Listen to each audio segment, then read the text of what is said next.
Everyone gains one stat point yearly, but Clan gains one daily. That broken talent makes his future growth completely unstoppable. The Pope crushes him with divine pressure, demanding his secret. Clan stays standing, bloodied but unbroken before the church. He lies that his attributes rise once each week. Even that means more than 50 permanent points yearly. The Pope realizes Clan can surpass every supreme talent alive. One lifespan point could eventually make him functionally immortal. 19 days later, his 4 attributes already match elite geniuses. His daily growth has turned a bottom talent into a future ruler. On the surface, Clan would receive no unusual favor, no public protection, and no suspicious privileges. Behind closed doors, competitions, resources, and opportunities would quietly appear whenever he proved himself. While Milia remained someone he refused to endanger. The Pope even began imagining Clan inheriting his position and ruling the church someday. Clan accepted the arrangement, but trust never entered the deal from his side, because one careless reveal could attract every major faction. Powerful men rarely offered kindness without calculating what that kindness might purchase later. Still, this bargain gave him exactly what he needed: time, resources, and room to grow. And then the church's calculations grew more complicated immediately. He left the Pope's hall drenched in blood that was not actually his. The guards outside mistook the sight for punishment and avoided meeting his eyes, leaving Clan with another reason to train instead of celebrate. When Clan reached home, Milia opened the door and immediately burst into tears. She threw herself against him, convinced the Pope had nearly beaten him to death. Clan calmly explained that the blood belonged to someone else and promised he was unharmed.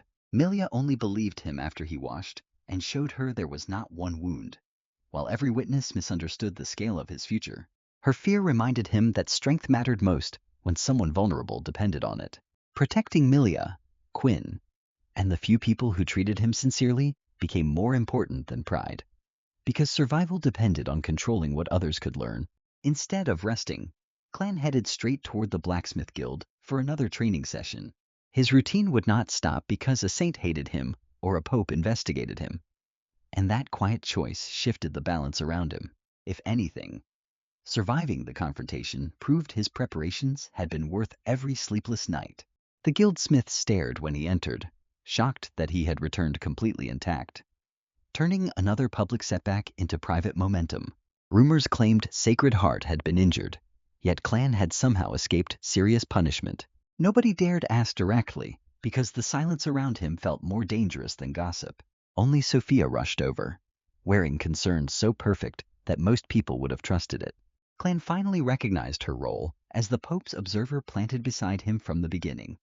While Milia remained someone he refused to endanger, her friendship had never been random, but exposing her would only waste a useful channel. He decided to feed Sophia carefully selected truths and let the Pope hear exactly what he wanted, because one careless reveal could attract every major faction. The biggest danger was not Sacred Heart, Rianne, or any obvious enemy. It was the terrifying speed of Clan's own growth, becoming impossible to explain. And the church's calculations grew more complicated immediately. From now on, he would reveal enough strength to gain resources while hiding the real ceiling. Across the church, Sacred Heart awakened with the Pope sitting beside her bed, leaving Clan with another reason to train instead of celebrate. She immediately accused Clan of ambushing her and demanded that the Pope execute him. Her usual tears, outrage, and victim act failed because the Pope had finally seen through her. He ordered her to stop abusing others or lose the title she considered her birthright. If she wanted revenge, she would have to defeat Clan in an official competition, while every witness misunderstood the scale of his future. No sabotage, no servants, no political pressure, and no secret attack would be tolerated. Sacred Heart heard only one thing: the Pope had chosen a nobody over her, because survival depended on controlling what others could learn. Years of affection disappeared beneath her wounded pride, revealing how little gratitude she possessed. The Pope watched hatred bloom behind her eyes and felt his final hope for her die. And that quiet choice shifted the balance around him. A successor who attacked servants and destroyed rooms would eventually destroy the entire church. Now he had another candidate, one disciplined enough to endure pain and intelligent enough to bargain, turning another public setback into private momentum. Sacred Heart spent the afternoon breaking furniture and whipping servants who could not fight back. Clan spent the same hours refining steel, improving technique, and preparing for the blacksmith tournament. 19 days passed, and his daily gains transformed his body faster than anyone believed possible. His strength reached 75 while agility climbed to 58 through relentless natural growth, while Milia remained someone he refused to endanger. Constitution rose to 63, and spirit reached 52 before the tournament even began. That pace already matched the growth of famous high-rank talents without revealing his true ability, because one careless reveal could attract every major faction. His star-forging hammer technique reached proficient level, letting him create 7 refinement magical equipment. Hero-grade work still demanded rare materials, perfect control, and at least 6 compatible components, and the church's calculations grew more complicated immediately. Instead of complaining about the gap, Clan forged with 5 ores where others used 4. The extra difficulty produced stronger equipment and forced his technique to evolve much faster, leaving Clan with another reason to train instead of celebrate. Some rivals tried tampering with his materials and possibly his food before the competition. Clan expected sabotage, so he slept inside the guild under direct protection from both masters. The guild master guarded his materials personally while Clan reviewed every possible failure point. Just before sleeping, another daily notification appeared and granted him 1 point of luck. While every witness misunderstood the scale of his future, Clan stared at the message, knowing tomorrow's tournament might now produce an unexpected advantage. The annual competition divided smiths into bronze, gold, and diamond brackets based on age. Because survival depended on controlling what others could learn, Clan entered bronze, but he already planned to challenge the older gold contestants afterward. His goal was not applause, revenge, or attention, but resources that could accelerate survival. And that quiet choice shifted the balance around him. The bronze champion would receive an extraordinary flame capable of transforming his entire profession. When Clan arrived, visitors from every major guild packed the venue just to observe him, turning another public setback into private momentum. His clash with Sacred Heart had made him famous far beyond the blacksmith guild. Important figures suspected the Pope had discovered something valuable and started building connections early. The alchemist guild master hoped Clan would fail publicly and prove the rumors exaggerated. Vice Master York watched for a different reason, because he wanted to reform alchemy completely. While Milia remained someone he refused to endanger, Guildmaster Kono greeted the rival leaders with a smile sharpened by open hostility. The bronze rules were simple. Forge the strongest ordinary weapon possible within 8 hours, because one careless reveal could attract every major faction. Each competitor received 2 portions of ore, meaning 2 chances before permanent elimination. Only 100 out of 4,000 smiths would reach the final stage, and the church's calculations grew more complicated immediately. Clan selected his materials, placed both portions into the furnace, and started immediately.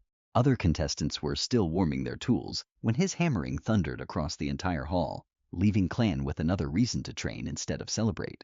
Every strike announced that the youngest smith had already moved 1 stage ahead. Kazan watched from nearby, resentment twisting the concentration he should have protected. Before Clan arrived, Kazan had been celebrated as the youngest advanced blacksmith in the guild. Now the furnace once promised to a worthy successor stood directly in front of Clan. While every witness misunderstood the scale of his future, Clan ignored every stare and focused entirely on removing impurities from the heated metal. He fused both ores together, refined the blank, and controlled every spark with measured force. Because survival depended on controlling what others could learn, 6 refinements came quickly. Yet the ordinary material still showed no sign of reaching his limit. 2 hours after starting, he completed the 9th refinement without one visible mistake. And that quiet choice shifted the balance around him. The guild leaders understood what the audience did not. The ore failed before Clan's talent did. A 10th strike cycle would have shattered the material no matter how perfect the smith. Turning another public setback into private momentum, Clan shaped the blade, balanced the handle, polished every surface, and prepared the quenching bath. Ordinary weapons carried no attributes, so craftsmanship alone would determine the final result. The examiner lifted Clan's finished sword and immediately noticed its perfect center of balance. Most young smiths obsessed over sharpness, while forgetting that real fighters needed comfort and control, while Milia remained someone he refused to endanger. One swing through reinforced bark rope produced a cut so smooth the fibers never frayed. Then the examiner raised the sword for the mandatory durability trial against an iron bar, because one careless reveal could attract every major faction. The rules required 10 strikes without breaking, but the first strike ended the test completely.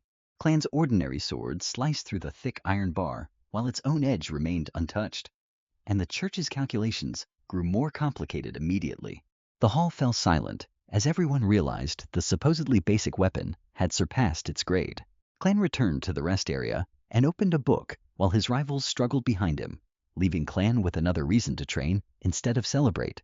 Kazan saw that indifference, lost control of his hammer, and shattered his own unfinished blade. One mistake became another because his pride could not survive being ignored by someone younger. Clan never celebrated Kazan's collapse because a rival destroyed by insecurity offered nothing worth learning. By the end of the first round, thousands had failed while Clan's sword remained flawless, while every witness misunderstood the scale of his future. The collision stage paired finished swords against one another until only the strongest 100 remained. Clan's blade cut every opposing weapon apart as easily as a kitchen knife slicing vegetables, because survival depended on controlling what others could learn. Cora, Sophia, and Drew also advanced, proving their reputations came from real discipline.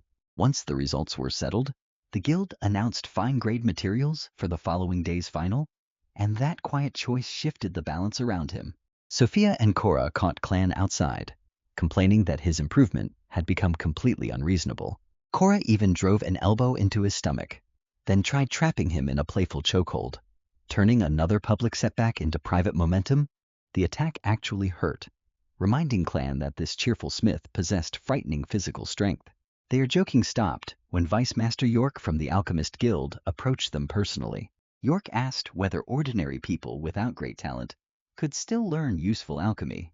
Clan answered that basic herb identification and simple potion work could save lives in the wilderness, while Milia remained someone he refused to endanger. Then he expanded the idea, suggesting people study several supporting professions instead of only one. A fighter might learn medicine, formations, survival, or crafting without becoming a dedicated master, because one careless reveal could attract every major faction. Clan called such adaptable people composite talents, and York stood speechless while imagining the possibilities. The concept could transform alchemy from an elite secret into practical knowledge for entire populations, and the church's calculations grew more complicated immediately. When York asked for the name, Clan suggested calling the new discipline alchemist work for everyone. York repeated the term, laughed with genuine excitement, and decided he would build something new, leaving Clan with another reason to train instead of celebrate. Guildmaster Kono arrived before the conversation grew longer and suspiciously pulled Clan away. Clan openly explained the proposal, leaving Kono wondering whether York planned to abandon his guild. That night, Clan returned home and trained because the bronze competition had barely exhausted him. Milia mistook his silence for disappointment and prepared an especially careful dinner to comfort him. And every clean strike converted discipline into public proof. During training, Clan received a critical daily result that raised all 4 base attributes together. The lucky point gained before the tournament had already delivered an immediate return, because material quality could no longer hide technical mistakes. At dinner, he told Milia he had taken first place and found the entire round easy. Her eyes lit up, not because of the prize, but because his effort had been rewarded. Before the judges finished understanding the previous refinement, the second bronze round brought only 100 finalists and a much larger audience. Fine-grade materials replaced ordinary ore, finally giving Clan something sturdy enough to challenge him, turning the arena into a lesson none of his rivals requested. Most contestants used 2 pieces and saved the remaining 2 in case their first attempt failed. Clan placed all 4 pieces into the furnace at once, leaving absolutely no backup. The guild leaders shifted forward because every additional ore multiplied the difficulty of fusion. Clan removed impurities without wasting stabilizing powder, showing control far beyond his previous work. And the finished weapon carried every decision made during forging. His first refinement finished while several competitors were still preparing their metal. 4 hours later, the 9th refinement was complete with half the competition time remaining, because speed without control would have destroyed the entire blank. Instead of shaping the weapon, Clan reheated the blank and aimed for the material's maximum. The 10th refinement demanded his lightning body enhancement and every ounce of concentration available, leaving the remaining contestants fighting for positions below him. Hammer blows echoed through the silent hall while spectators watched like they were witnessing battle. 1 hour and a half later, Clan completed the impossible refinement without damaging the metal. As the audience learned how unforgiving true craftsmanship could be, he still had enough time to shape, assemble, balance, and polish the finished sword. A full hour remained when he placed the weapon on its stand and stepped away. The examiner lifted it, felt the weight distribution, and silently understood that first place was decided. Drew became the other story of the round by using the dangerous fire forging method, and every clean strike converted discipline into public proof. His heated platform removed the need for reheating, but devoured stamina and magical power. Every breath came rough. His hands shook, and heat darkened the skin across his arms, because material quality could no longer hide technical mistakes. Unlike Kazan, Drew refused to let pain, fear, or comparison interrupt the work in front of him. With only minutes remaining, he finished 9 refinements and completed assembly before the final signal. Before the judges finished understanding the previous refinement, the audience erupted because determination had carried a modest talent beyond its expected ceiling. Clan respected Drew more than naturally gifted rivals who collapsed after one embarrassing mistake, turning the arena into a lesson none of his rivals requested. Every finalist produced a complete weapon, proving these 100 truly represented the strongest young smiths. 20 examiners began durability testing, starting with repeated strikes against refined iron bars. Clan's sword cut through the first bar, forcing officials to replace their own equipment again. Drew achieved the same result, while Cora and Sophia needed slightly more force, and the finished weapon carried every decision made during forging. The later batches exposed the brutal gap, with weaker blades bending, curling, or snapping apart. The second trial used mithril, a metal far harder than the name suggested, because speed without control would have destroyed the entire blank. Most swords shattered before completing 5 strikes, and only 6 refinement weapons survived. Clan and Drew both cut through the thin mithril target instead of merely enduring contact, leaving the remaining contestants fighting for positions below him. The final strength trial required 1 strike against a strip of refined gold. 6 refinement blades exploded immediately, scattering fragments across the protected testing area. As the audience learned how unforgiving true craftsmanship could be, a 7 refinement sword survived with a chipped edge and secured at least 5th place. Cora's 8 refinement blade returned with a tiny curl that almost nobody else could see. Sophia's matching weapon remained undamaged, exposing the difference in their final control. Cora congratulated her friend with a smile, but disappointment tightened both hands behind her back, and every clean strike converted discipline into public proof. Drew's sword struck next and left a visible nick in the refined gold. Then the examiner lifted Clan's 10 refinement blade as the entire arena held its breath. Because material quality could no longer hide technical mistakes, he swung, instinctively reduced his force at the last moment, and still nearly split the target. Only a thread of refined gold remained connecting the 2 sides of the bar before the judges finished in understanding the previous refinement. Experienced leaders noticed the hesitation and understood the true strike would have cut completely through. Clan simply saw room for improvement and refused to blame the examiner for the imperfect result, turning the arena into a lesson none of his rivals requested. That response frightened his rivals more than anger would have because satisfaction never slowed him. Additional tests measured sharpness, appearance, craftsmanship, handling, and consistency across the entire weapon.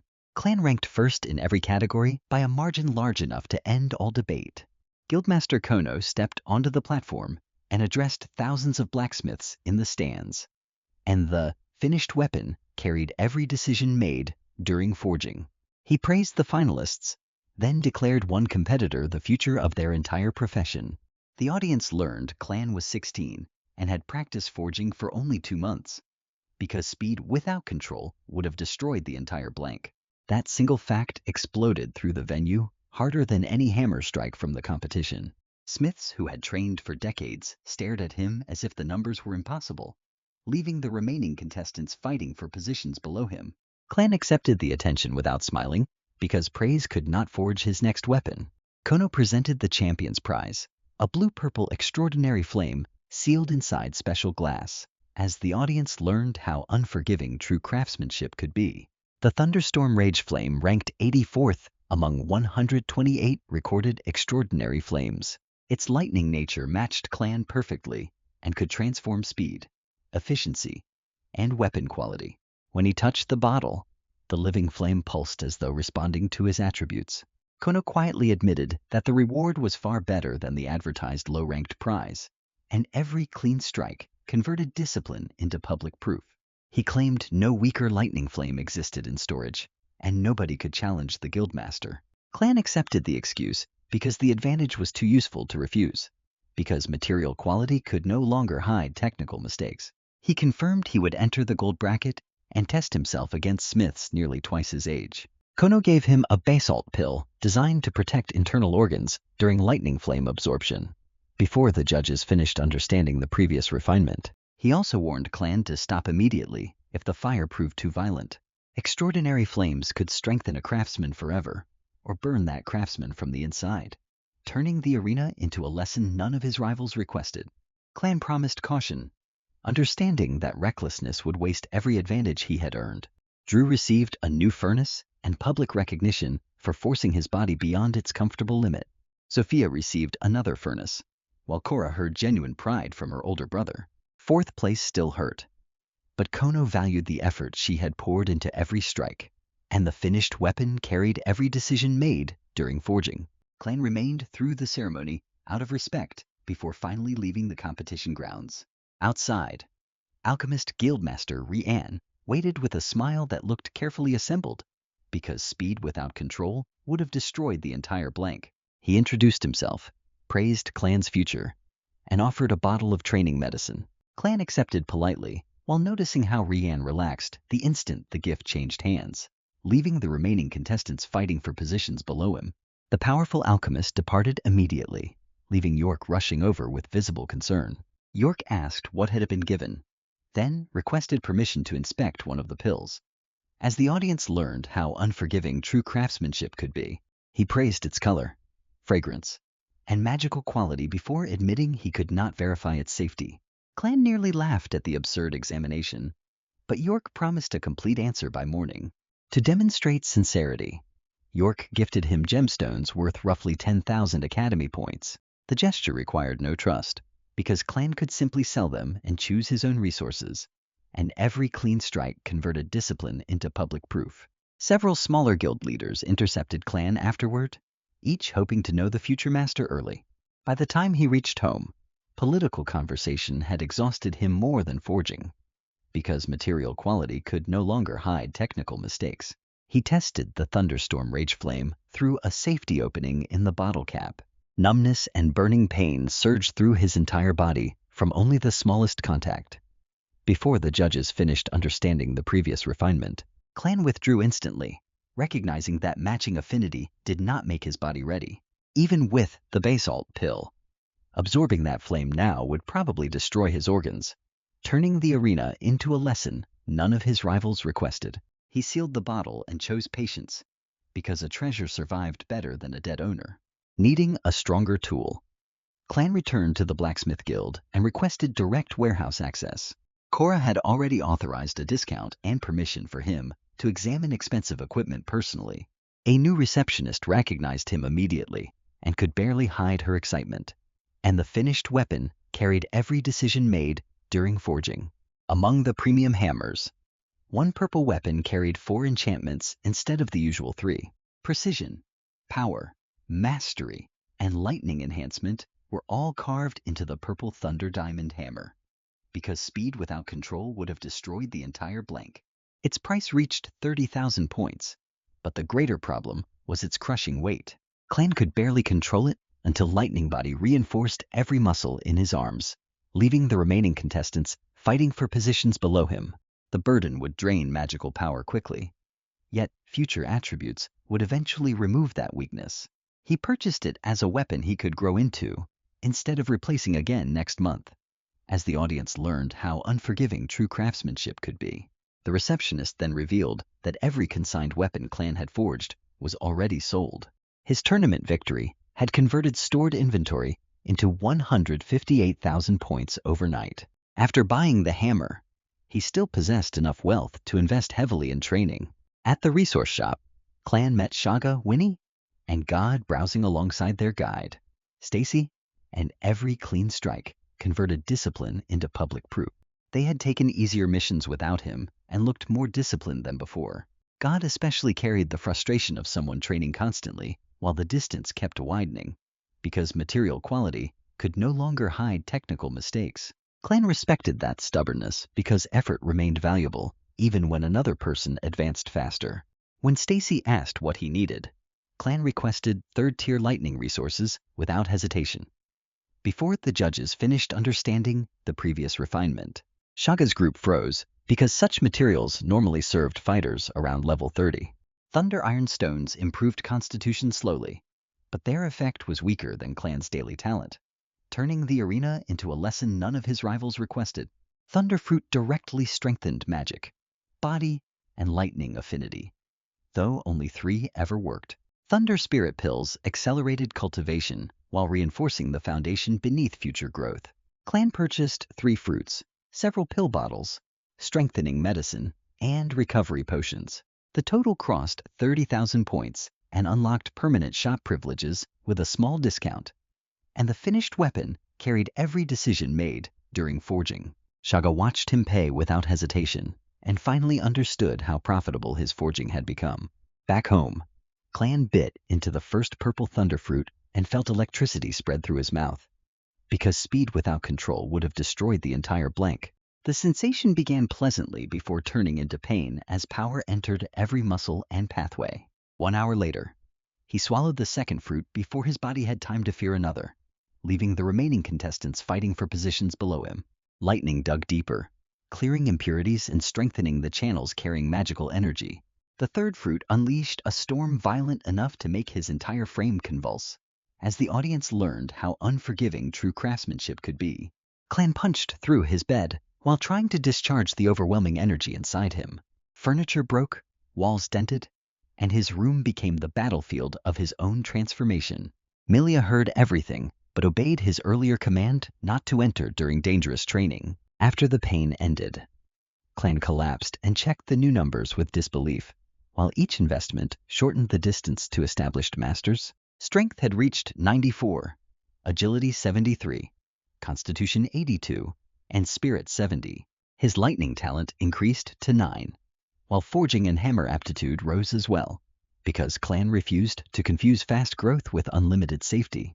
The fruits had not merely added strength, they had rebuilt the foundation supporting future growth. Clan emerged in torn clothes, taller, leaner, and visibly more powerful than hours earlier. And the accumulated improvements reinforced one another immediately. Milia blushed, hurried to heat bathwater, and left drinks beside the tub without being asked. Warm water relieved half his exhaustion while reminding him how carefully she watched his needs. Before his enemies understood how quickly resources changed the equation, dinner brought another surprise, because ordinary food had been replaced with valuable magical beast meat. Proper preparation removed toxins while preserving energy capable of strengthening the body and extending life. Clan understood the Pope had begun supporting him through quiet improvements no outsider would notice. He ordered smaller portions because the concentrated meat filled him much faster than normal food, while his body adapted faster than the equipment surrounding it. Then he encouraged Milia to eat the leftovers so her own body could slowly improve. Helping Quinn would require more caution because shared resources might expose the Pope's secret backing. Because every temporary advantage had to support permanent growth, Clan hated delaying repayment.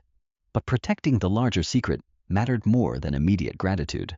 That night, another daily notification increased his lightning talent from 9 to 10, leaving another ordinary limitation behind within a single night. Sleep became impossible because the new affinity made thunder summoning feel completely different. Magic flowed at the speed of thought, smooth enough to make practice feel instinctive. As lightning continued refining him without wasting conscious effort, Clan trained until sunrise and pushed thunder summoning into its 4th level.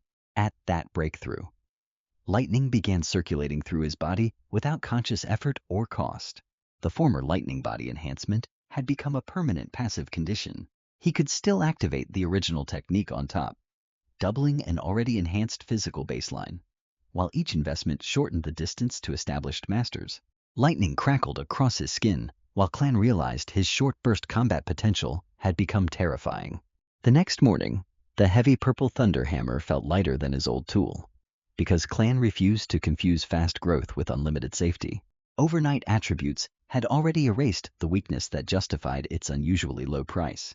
Before reaching the gold competition, Clan met York waiting at a street intersection, and the accumulated improvements reinforced one another immediately. York had spent the entire night analyzing Rianne's medicine and discovered purple vangrass hidden inside. Small doses genuinely improved training, but repeated consumption created severe addiction and organ damage.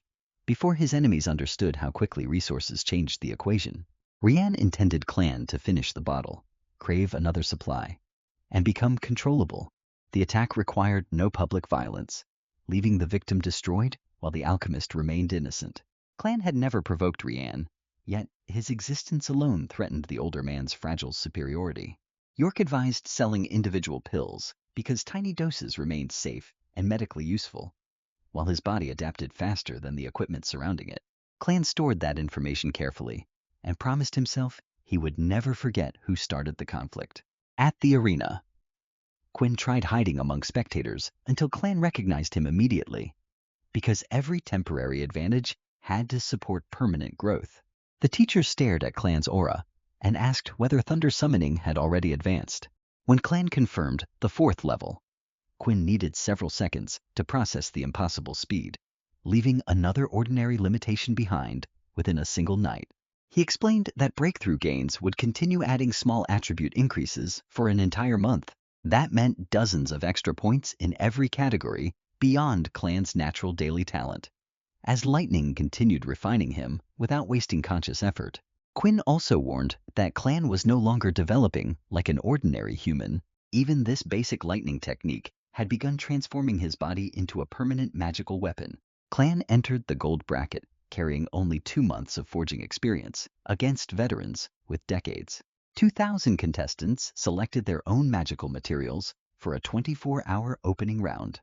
While each investment shortened the distance to established masters, the field included advanced smiths, full blacksmiths, and 5 recognized forging masters. Many competitors possessed furnaces and hammers far better than Clan's star-picking equipment, because Clan refused to confuse fast growth with unlimited safety. For the first time, his tool advantage disappeared and pure execution became the only separator. Clan welcomed that pressure because easy victories had stopped teaching him anything useful, and the accumulated improvements reinforced one another immediately. The opening refinements placed him beside the strongest regular blacksmiths, behind only the 5 masters. Spectators could not understand how one night's rest had apparently transformed his entire speed. Before his enemies understood how quickly resources changed the equation, guild leaders recognized resource growth, but even they underestimated how many systems were stacking together. Passive lightning, daily attributes, thunderfruit tempering, and the new hammer all amplified one another. 10 minutes brought the first refinement, and the second followed before slower smiths stabilized their metal. After several hours, the field stretched apart as weaker competitors lost pace, while his body adapted faster than the equipment surrounding it. Clan remained steady through the 4th, 5th, and 6th refinements without serious fatigue. The purple thunder hammer finally behaved like an extension of his arm instead of dead weight, because every temporary advantage had to support permanent growth. At the 16th hour, he completed the 7th refinement with 8 hours still available. An 8th was possible, but failure would destroy the entire weapon and erase the day's work, leaving another ordinary limitation behind within a single night. Clan looked toward the masters already resting after 11 refinements and refused safe mediocrity. He committed to the 8th cycle because chasing excellence required accepting intelligent risk. As lightning continued refining him without wasting conscious effort, every hammer strike grew smoother until observer after observer noticed his movements changing. The star-forging hammer technique broke through into its third level during the refinement. Power, rhythm, and understanding merged, shortening a task he had expected to barely finish. At the 19th hour, the 8th refinement was complete, and the weapon remained perfectly stable. While each investment shortened the distance to established masters, clan-shaped, assembled, wrapped, and balanced the sword before the 21st hour ended. Discovering 3 unused hours surprised him more than anyone watching from the stands, because Clan refused to confuse fast growth with unlimited safety. He used every remaining minute to inspect grip pressure, edge alignment, conductivity, and visual finish. The examiner channeled lightning into the weapon and released a cutting arc through an iron dummy, and the accumulated improvements reinforced one another immediately. The sword amplified third-tier lightning power by roughly 30% without any transfer delay. Structural testing produced no cracks, vibration problems, or magical leakage across the blade. Before his enemies understood how quickly resources changed the equation, Clan received 92 points, comfortably clearing the standard expected from established professionals. The 5 forging masters scored perfect hundreds, while experienced smiths still filled the rankings above him. Drew and Sophia reached 6 refinements, showing real growth without approaching Clan's current level. When all scores were counted, Clan placed 141st and missed advancement, while his body adapted faster than the equipment surrounding it. He felt no shame, because he had surpassed most full blacksmiths despite only 2 months of practice. His prize included high-quality ore worth roughly 20,000 points and valuable experience from every master, because every temporary advantage had to support permanent growth. First place went to Dick, a 29-year-old forging master, furious that Clan stole attention. Dick marched across the arena, gave Clan a thumbs down, and called him an unprepared child. Without changing the disciplined routine that kept him grounded, the crowd expected encouragement from a veteran, but received the emotional maturity of an angry teenager. Clan almost laughed, then calmly promised he would surpass Dick within 3 years, as every political gift carried a price he intended to calculate. Being called old shattered the master's composure, and he accepted the wager immediately. If Clan won, Dick would publicly admit inferiority and apologize for the insult. For 5 more days, Clan watched gold and diamond finals instead of returning home early. Dick proved his arrogance rested on genuine skill by forging a glorious grade weapon, because public attention protected him and threatened him simultaneously. He placed 3rd only because the guildmaster and vice master entered the same bracket. Clan studied every technique carefully, separating useful principles from the master's unbearable personality, and each observer revealed more through reaction than through words. During those days, lingering thunder summoning gains added dozens of points across his 4 attributes. Clan understood that Dick's childish challenge still carried value, because it established a public target neither side could quietly abandon later, before the next opportunity became another measurable advantage. The 3-year promise created pressure, but pressure was useful whenever it forced preparation instead of reckless action. During the remaining gold finals, Clan stopped watching finished weapons and focused on how each master handled unstable materials, leaving Clan careful enough to benefit without becoming dependent. He studied hand placement, shoulder rotation, breathing rhythm, furnace timing, and the tiny pauses that prevented metal fatigue. Whenever a technique looked impressive, he asked whether the improvement came from skill, superior equipment, or expensive materials. That distinction mattered, because copying a movement without understanding its foundation could destroy an entire forging attempt. The diamond bracket revealed even greater differences between professionals who followed recipes and masters who understood why those recipes worked, because Sacred Heart and Rianne were already moving from resentment. Some smiths controlled temperature by sound, listening to the metal's vibration through the floor beneath their stations. Others watched spark color, smoke density, and the changing resistance transferred through a hammer's handle. And the hidden contest around Clan grew beyond the visible one. Clan memorized every useful detail, then mentally tested each principle against his own star forging method. High spirit allowed him to organize the information instantly instead of letting dozens of techniques blur together. Without changing the disciplined routine that kept him grounded, Dick entered the diamond bracket with none of the insecurity that had ruined Kazan's earlier performance. His arrogance remained irritating, but every movement showed years of repetition hardened into dependable instinct.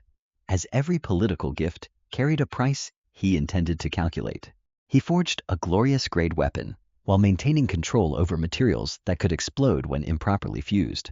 Clan admitted privately that surpassing this man would require more than daily attributes and improved equipment. Experience created judgment that raw power could accelerate, but never completely replace in one night. That realization made the wager more exciting, because victory would have to be earned across several dimensions, because public attention protected him and threatened him simultaneously. Guildmaster Kono and the Vice Master still outscored Dick, proving another mountain weighted above the loud veteran. Clan watched them adjust mistakes before those mistakes became visible to anyone else in the arena, and each observer revealed more through reaction than through words. Their greatest ability was not avoiding all error, but correcting tiny deviations without breaking rhythm. By the final award ceremony, Clan had collected enough observations to redesign months of future training. Before the next opportunity became another measurable advantage, he returned home with notebooks filled from memory and practiced motions using an unheated hammer before sleeping. The lingering thunder summoning breakthrough continued adding small gains every day, exactly as Quinn had predicted, leaving Clan careful enough to benefit without becoming dependent. Strength increased through repeated waves, while constitution hardened enough to make long sessions feel increasingly ordinary. Agility sharpened transitions between strikes, and spirit improved his ability to sense resistance inside heated metal. Each attribute supported the others, creating progress greater than 4 isolated numbers would suggest. The daily talent added another unpredictable point on top of those technique-driven increases, because Sacred Heart and Rianne were already moving from resentment. Some days offered strength, others spirit, and rare results improved lifespan, luck, charm, or specialized talent. Clan could never select the reward, but randomness mattered less when every outcome accumulated permanently, and the hidden contest around Clan grew beyond the visible one. An ordinary genius might receive one meaningful annual improvement and spend years waiting for the next. Clan woke each morning knowing his worst possible result still made him stronger than yesterday, without changing the disciplined routine that kept him grounded. That certainty changed how he approached risks, investments, and opponents whose advantages remained fixed. Resources used on him grew more valuable over time, because a stronger foundation multiplied every later benefit. As every political gift carried a price he intended to calculate. The Pope understood this strategic reality while reading detailed reports from the blacksmith tournament. Clan had turned ordinary ore into exceptional weapons, then challenged professionals with only 2 months of training. If that curve continued, divine-grade craftsmanship stopped sounding like fantasy and became a question of time. One divine weapon could protect a border fortress or elevate a top combatant beyond an entire enemy formation, because public attention protected him and threatened him simultaneously. Several such weapons could permanently shift the balance among churches, kingdoms, and abyss-front military regions. The Pope ordered Clan's exact results classified while allowing harmless rumors to circulate as protective camouflage, and each observer revealed more through reaction than through words. Fame made secret murder harder, because too many factions now watched the young smith for their own interests. Complete silence would have made Clan easier to erase, while controlled attention created witnesses and political consequences. Before the next opportunity became another measurable advantage, the Pope also increased food quality through ordinary delivery systems instead of sending suspicious treasure chests.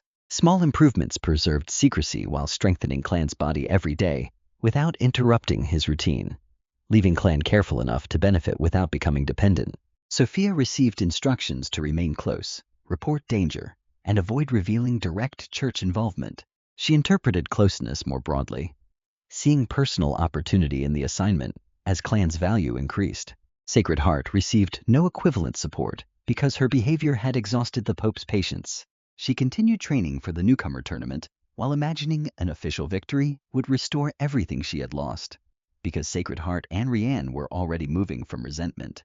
In her mind, defeating Clan publicly would prove the Pope wrong and force the Church to adore her again. She never considered that discipline, responsibility, and character had mattered more than one combat result, and the hidden contest around Clan grew beyond the visible one. Clan gave her obsession little attention because preparation against every strong newcomer already covered her. His mornings began with heavy sword swings, followed by magical circulation, body conditioning, and controlled recovery, without changing the disciplined routine that kept him grounded. 10,000 repetitions sounded excessive, but the weapon's weight made every movement build strength and precision together. He did not increase the count because exhaustion beyond effective form only trained mistakes, as every political gift carried a price he intended to calculate.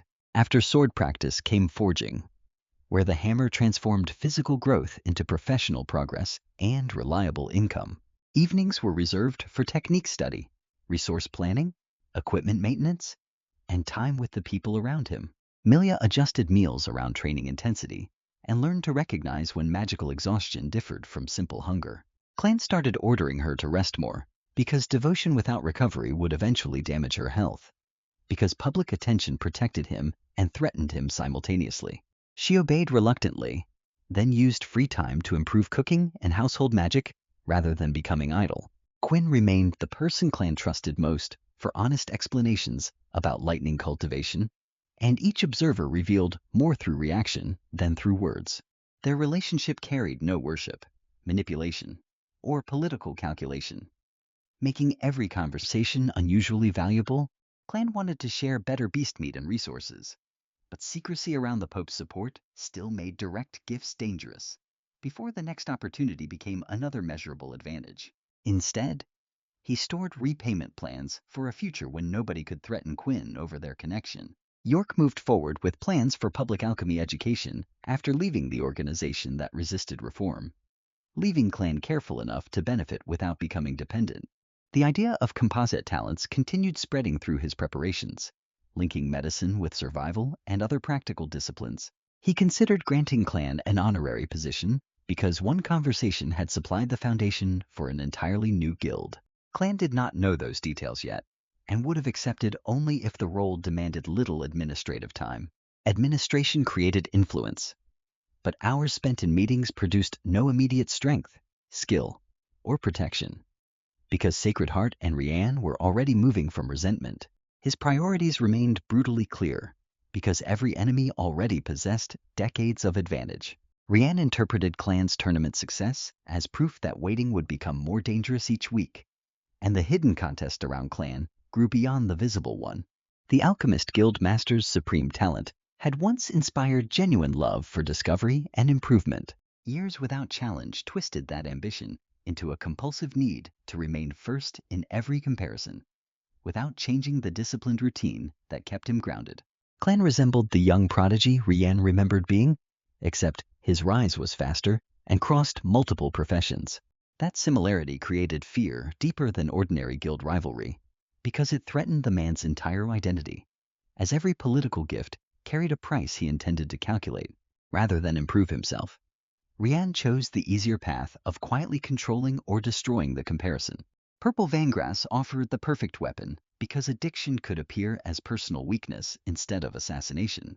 He expected Clan's ambition to make repeated consumption almost guaranteed once the first results appeared.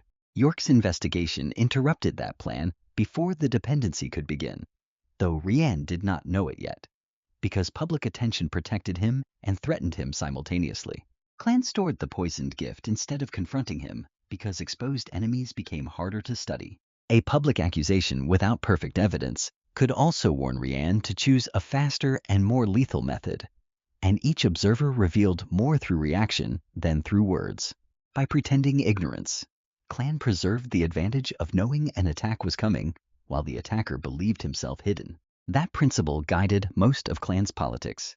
Reveal only what produced value and conceal whatever preserved survival. Before the next opportunity became another measurable advantage, every hidden conflict reinforced the same lesson. Clan's daily growth mattered only if he survived long enough to collect tomorrow's point. The Pope offered protection, But Clan treated personal caution as the final defense no institution could replace, leaving Clan careful enough to benefit without becoming dependent. With the forging tournament finished, he turned toward the Colosseum to convert strength on paper into experience under real killing pressure. The Pope reviewed the tournament reports and began considering Clan a future divine craftsman. A single divine weapon could strengthen the church more than entire armies of ordinary soldiers. He suppressed information temporarily, knowing foreign powers would eventually discover the young smith, because Sacred Heart and Rianne were already moving from resentment. Clan returned to training and raised his daily sword practice to 10,000 heavy swings. He planned a hero-grade forging attempt, but Sophia arrived with another opportunity from the Pope, and the hidden contest around Clan grew beyond the visible one. The Colosseum rewarded any newcomer who achieved 10 consecutive victories with a noble rank promotion.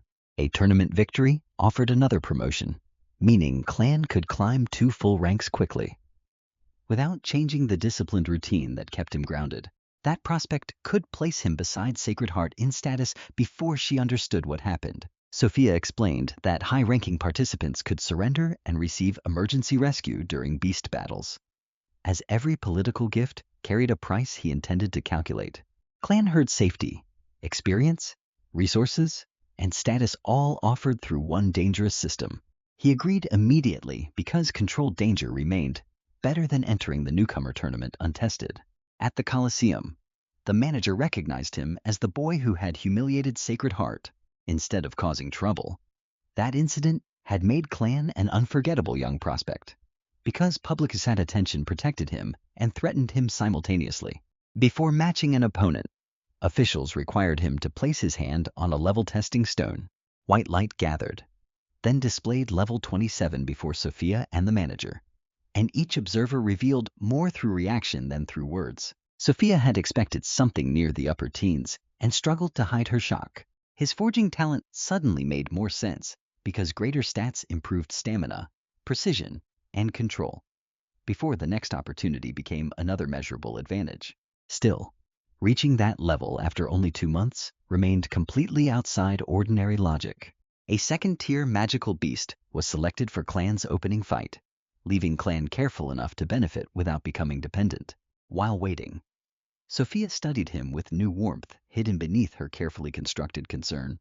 She understood that his future position might reach Cardinal, or even higher if he survived. Clan saw the calculation immediately and decided to observe without revealing that he understood. A Viscount named Price approached, ignored Clan, and tried charming Sophia in the common room. Because Sacred Heart and Rianne were already moving from resentment, she pretended helplessness and looked toward Clan, inviting him to play the protective hero. Clan accepted the invitation only because watching her scheme had become mildly entertaining, and the hidden contest around Clan grew beyond the visible one.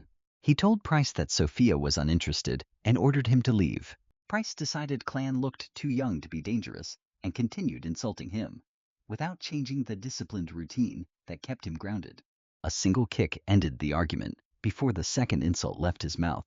Price flew across the room, struck the wall, and collapsed with several broken ribs, as every political gift carried a price he intended to calculate. For 15 seconds, nobody knew whether he was unconscious or already dead. When Price finally coughed blood, Clan approached without showing anger because none had been required. Sophia pulled him back, pretending she had stopped a furious protector from going too far. Clan warned Price to avoid them next time and let Sophia believe her manipulation succeeded, because public attention protected him and threatened him simultaneously. The Colosseum staff soon called Clan toward a smaller side arena for his first match. Price dragged himself into the audience, desperate to understand the power behind that kick, and each observer revealed more through reaction than through words. Price dragged himself along the corridor by stubborn pride, refusing treatment until he understood exactly what had struck him. The broken ribs suggested a fighter near his own level, yet Clan had moved without activating any visible technique, before the next opportunity became another measurable advantage. That contradiction felt more painful than the injury, because it removed every comforting explanation Price could invent. Sophia followed behind Clan with an expression of concern while privately replaying the speed and force of the kick, leaving Clan careful enough to benefit without becoming dependent. Her original assignment had been simple observation, but the subject was evolving faster than her reports could describe. At first, she viewed Clan as a possible ladder toward wealth, influence, and protection inside the church. Now physical attraction and genuine admiration were mixing with ambition, making her own motives harder to separate. Clan noticed those changes through pauses, eye movements, and the increased care behind her questions. Because Sacred Heart and Rianne were already moving from resentment, he did not dislike Sophia. But liking someone never required surrendering judgment or ignoring manipulation. Years of betrayal had taught him that affection became dangerous when one person controlled all the information, and the hidden contest around Clan grew beyond the visible one. So he remained friendly, revealed nothing essential, and let her continue believing she directed their interactions. The Colosseum operated through calculated danger rather than simple entertainment or honest sport. Without changing the disciplined routine that kept him grounded, management captured beasts, starved them into aggression, and matched challengers according to measured level. Successful fighters became promoted attractions because dramatic victories sold more tickets than anonymous efficiency. As every political gift carried a price he intended to calculate, a 10-win streak therefore required strength, but also surviving schedules designed to increase audience interest.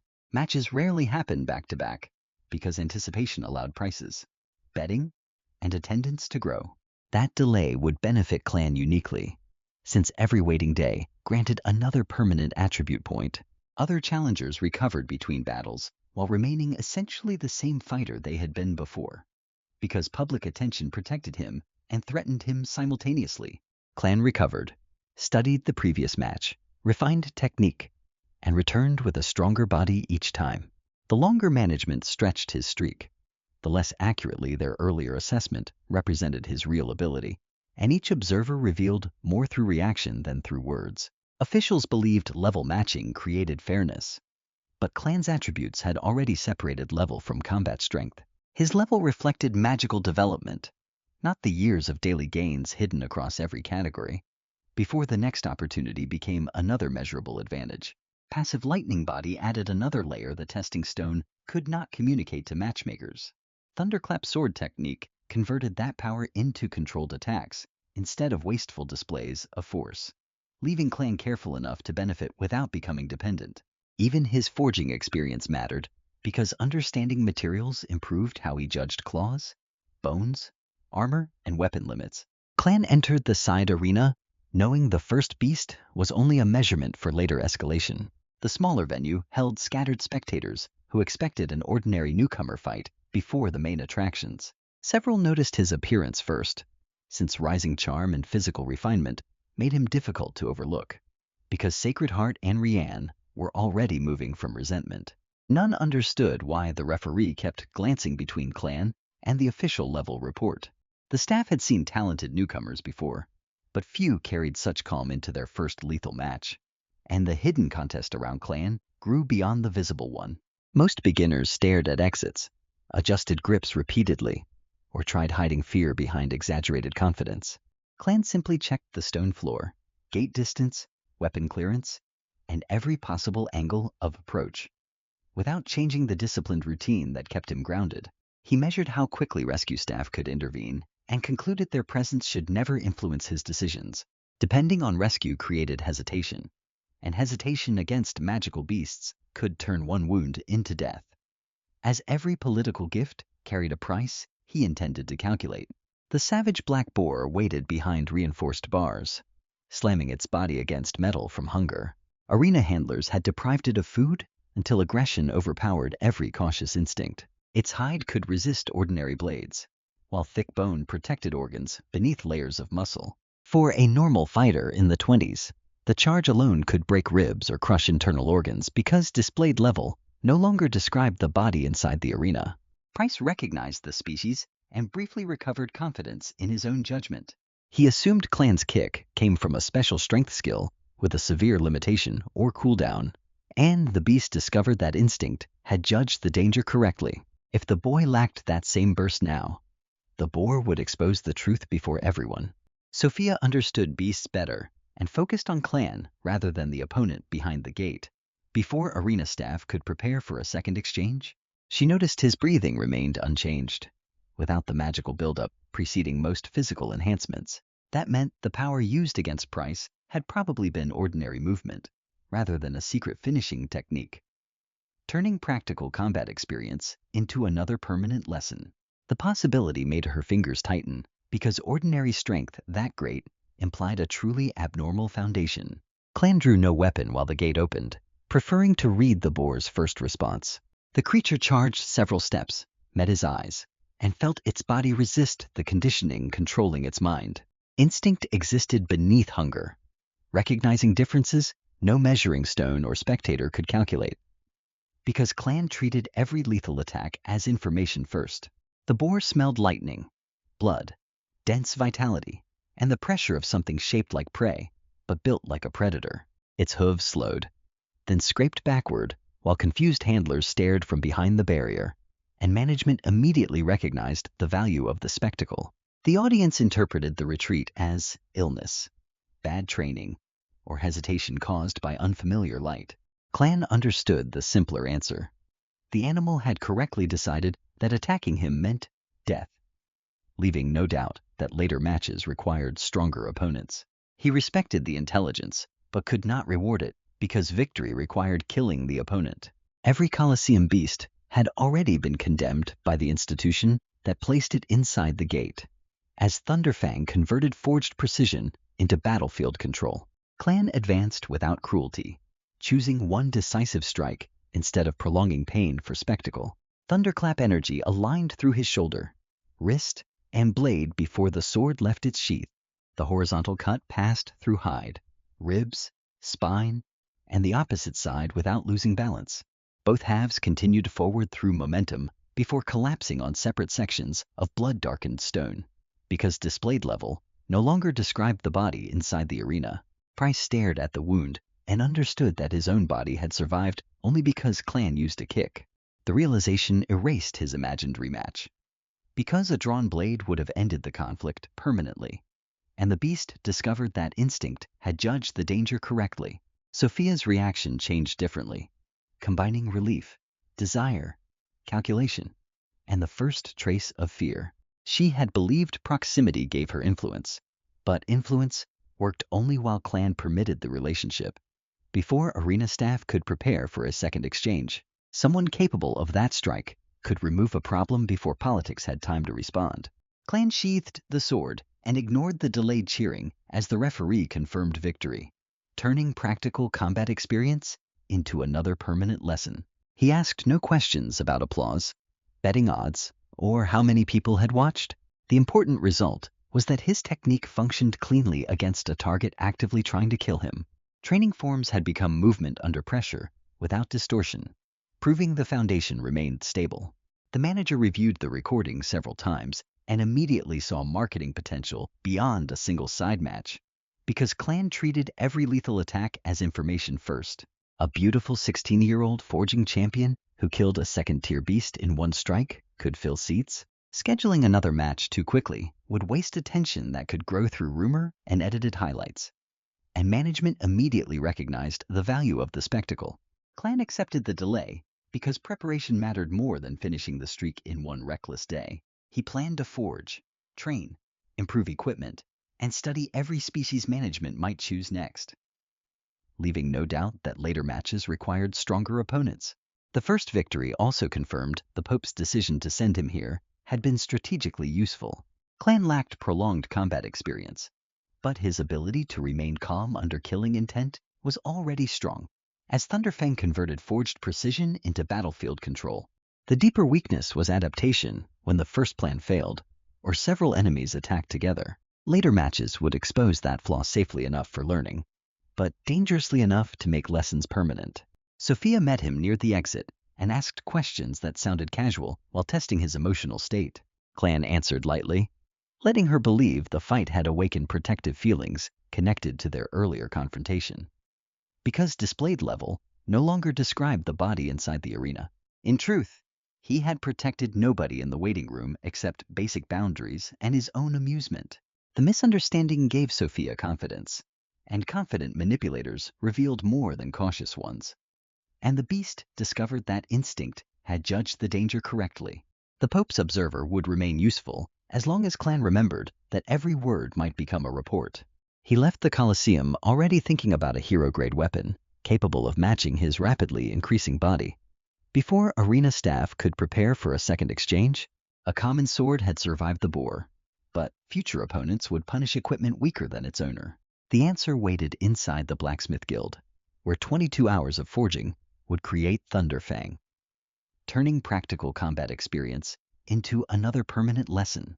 He guessed Clan must secretly be near level 40 with a strength-focused talent. Then officials released a second-tier Savage Black Boar, proving his opponent was only in the 20s.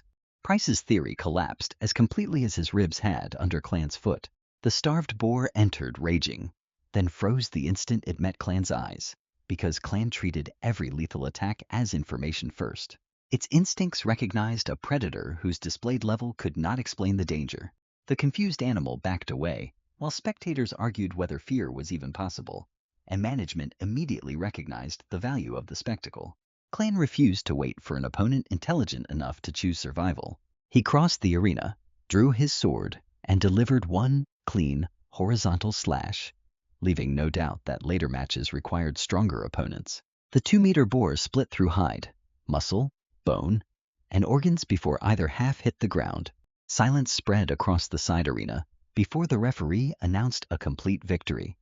As Thunderfang converted forged precision into battlefield control, Clan left immediately because the Colosseum would schedule later fights for maximum audience profit. One spectacular performance gave management time to advertise him as a rising attraction. Price watched the blood pooling on the floor and finally abandoned every excuse about surprise. Sophia greeted Clan with admiration that now contained something more genuine than ambition, because displayed level no longer described the body inside the arena. Strength affected her emotionally in a way strategy alone never could. When she asked whether he liked anyone, Julia's face briefly crossed Clan's thoughts, and the beast discovered that instinct had judged the danger correctly. Gratitude, warmth, and memory existed there, but he could not honestly call it love. Sophia noticed the hesitation and concluded she faced a distant rival worth defeating. Before arena staff could prepare for a second exchange, Clan allowed the misunderstanding and followed her back toward the Blacksmith Guild. The Pope's hidden agent reported Sophia's manipulation and suggested replacing her immediately, turning practical combat experience into another permanent lesson. Remembering his own painful history, the Pope decided emotional conflict could become another form of training. He ordered continued observation, but refused to shield Clan from every personal mistake. At the guild, Clan locked himself inside a forging room for 22 continuous hours. His first hero-grade project demanded rare materials, layered enchantment, and far greater control, because Clan treated every lethal attack as information first. When the doors finally opened, he carried a 6-refinement sword with a serrated lightning edge. Clan named the weapon Thunderfang because one side resembled a row of predator teeth, and management immediately recognized the value of the spectacle. For fighters below level 50, it amplified lightning damage by 50%. Every successful strike also carried bleeding and paralysis effects through the jagged conductive design, leaving no doubt that later matches required stronger opponents. Sophia had waited through the entire session and needed only one glance to understand the result. Over the following days, Clan returned to the Colosseum while continuing daily forging and training. As Thunderfang converted forged precision into battlefield control, one victory became 3, then 5, and eventually 7 without a single serious injury. His appearance and ruthless efficiency moved his matches from side pits into the main arena. Crowds began arriving specifically to watch opponents get erased by one decisive strike. Sophia attended every match, always present before battle and waiting afterward with practiced devotion.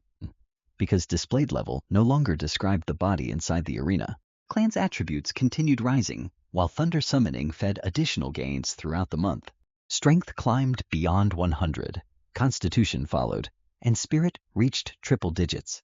And the beast discovered that instinct had judged the danger correctly. Agility approached the same threshold, while both sword and hammer techniques reached proficient mastery. His raw body now rivaled magical beasts built entirely around physical combat.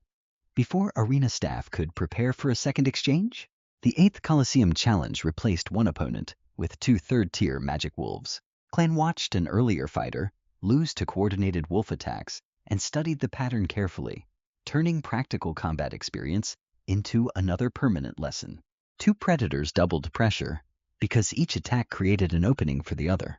When Clan entered, the main arena erupted with fans expecting another overwhelming execution. Thunderfang left its sheath, and the first wolf charged through the dangerous aura. One horizontal swing split the beast in half before its claws touched Clan's clothes, because Clan treated every lethal attack as information first. The second wolf attacked from the opposite side, close enough to punish any normal recovery delay. Clan caught its skull with his left hand and stopped the charge completely, and management immediately recognized the value of the spectacle. His fingers sank through flesh before he tore the entire head from the neck. Blood covered the arena while thousands of spectators screamed for another fight, leaving no doubt that later matches required stronger opponents. The manager could barely process that Clan had killed a stronger beast with raw grip strength. 8 victories left only 2 more between him and the Earl promotion. As Thunderfang converted forged precision into battlefield control, the 8-win total represented more than arena popularity, because every battle had exposed a different weakness Clan could correct before the tournament. His second opponent relied on armored hide, teaching him to target joints and natural openings instead of wasting force against the strongest surface. A faster third beast forced him to shorten sword movements until every defensive transition could become an immediate counterattack. The fourth opponent attacked with poison, making breath control and battlefield positioning as important as raw resistance, because displayed level no longer described the body inside the arena. Later creatures carried thicker bones, greater intelligence, and enough magical power to punish careless pursuit across the arena. Clan reviewed each recording afterward, identifying moments where victory looked easy, but movement had still been inefficient, and the beast discovered that instinct had judged the danger correctly. He repeated those specific motions during morning practice until the correction became instinct rather than conscious adjustment. This process explained why his technique improved faster than people who simply repeated 10,000 identical swings without reflection. Before arena staff could prepare for a second exchange, daily growth increased physical capacity, but disciplined review ensured the new power did not destabilize timing or balance. Thunderfang became the ideal bridge between forging and combat, because Clan understood every material hidden inside the blade, turning practical combat experience into another permanent lesson. He knew exactly how much force the spine could absorb before warping, and which angle protected the serrated edge. The 50% lightning amplification remained strongest against opponents below level 50, covering every scheduled Coliseum target. Bleeding punished durable beasts that ignored pain, while paralysis disrupted coordinated attacks before they could develop. The weapon's appearance also strengthened Clan's public image, giving spectators a recognizable symbol attached to every victory, because Clan treated every lethal attack as information first.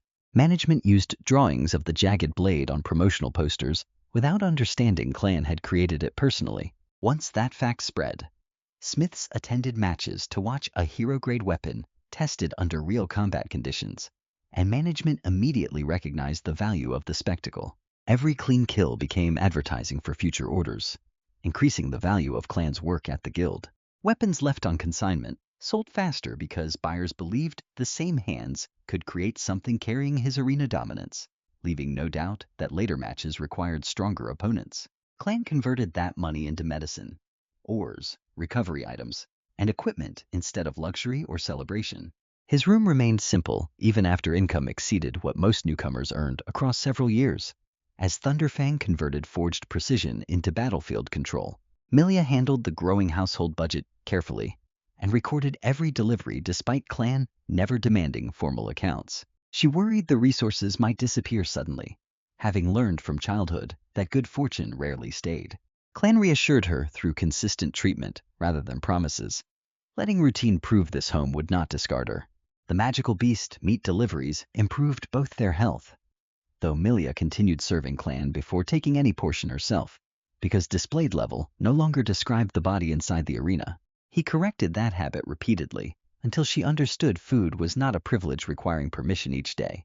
Their relationship gave Clan an anchor outside competition, reminding him that every gain should eventually improve more than one life. And the beast discovered that instinct had judged the danger correctly. Sophia saw pieces of this kindness, but interpreted them through ambition, believing loyalty made Clan easier to influence emotionally. She increased small gestures, waiting through forging sessions, bringing information, and appearing at each scheduled fight, before arena staff could prepare for a second exchange. Clan accepted useful support while refusing to confuse reliable presence with proven trust.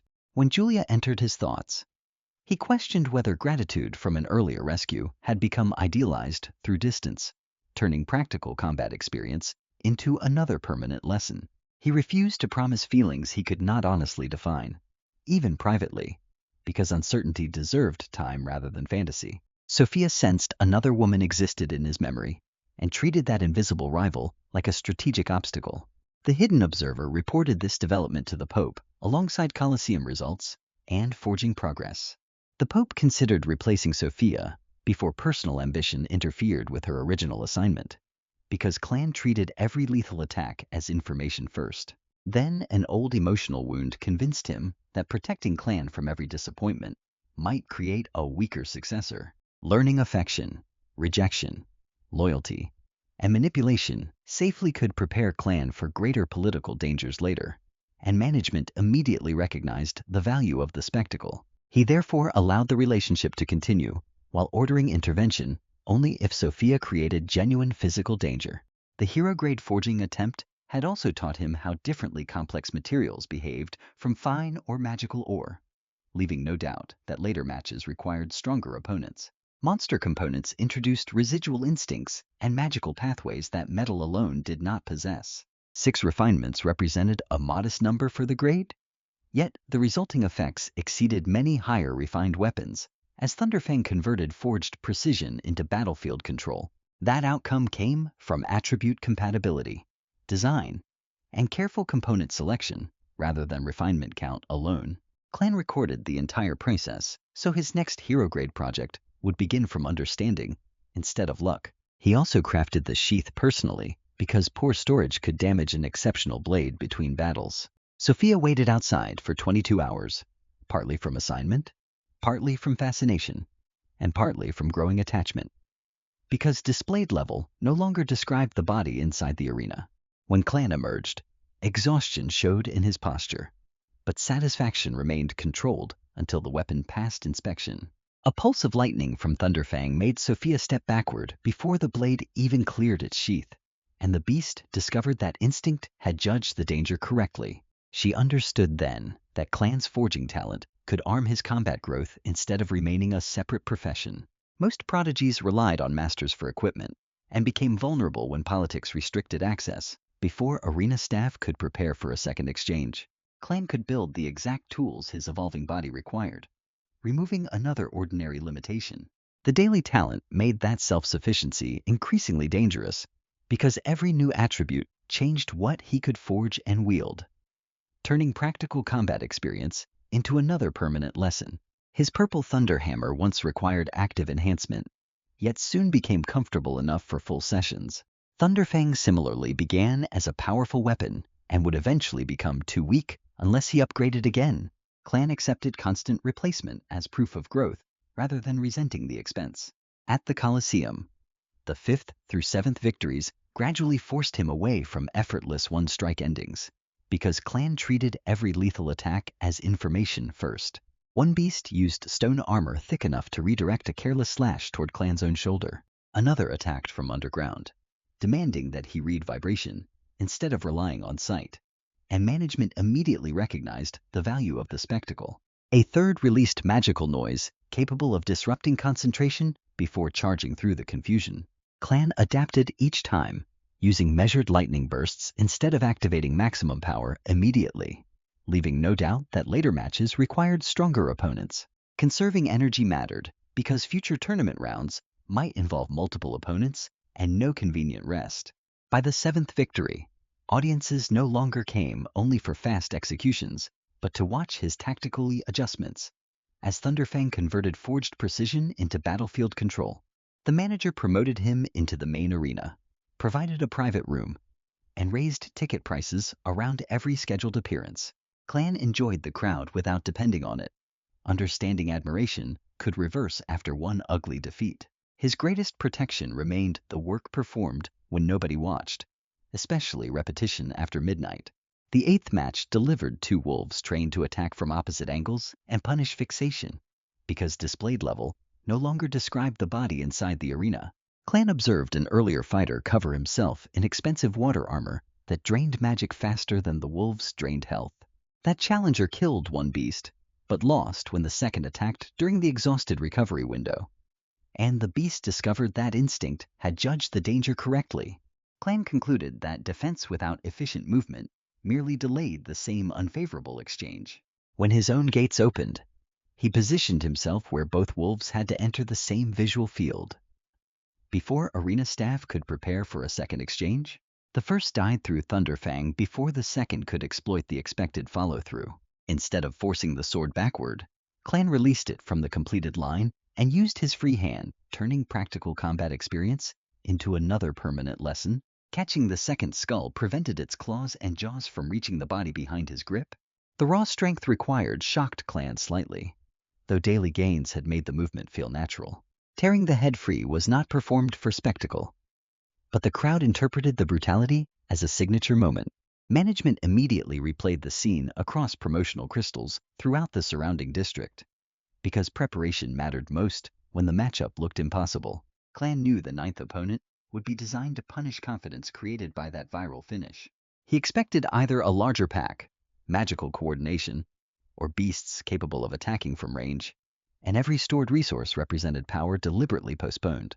2 wins remained, and every day before them would strengthen him more than the officials anticipated. The Earl promotion offered authority, better access, and protection for the people associated with his name. Leaving the mutant challenge as the cleanest test of his progress, it also placed a target on his back by proving his rise crossed social rank as quickly as combat. Clan accepted both consequences because hiding forever would waste opportunities needed to survive stronger enemies. As the crowd gathered without understanding how much he had changed, Sacred Heart followed the streak obsessively, imagining the newcomer tournament as her final chance to reverse public humiliation. Rian watched for a different opening, convinced his medicine would eventually make Clan desperate enough to control. The Pope watched all of them and quietly arranged conditions where Clan could expose each threat through performance. Clan remained focused on the simpler equation. 2 more victories, 1 stronger body, and another day that could never be taken back. Because Rian's confidence depended on never questioning his own plan. The tournament calendar showed enough time to complete the streak before facing Sacred Heart. That night, the Pope asked his agent whether Clan had taken 1 full day of rest, and Clan preserved energy for the moment calculation became violence. The answer was no. Not once since the boy entered the church. Whenever Clan stopped working, anxiety appeared as though stillness itself created danger. Before the Colosseum adjusted fully to his latest improvement, the Pope's investigation revealed a childhood capable of explaining that relentless survival response. He worried Clan's discipline might conceal damage deep enough to corrupt a future ruler, turning enemy medicine into another resource under controlled conditions.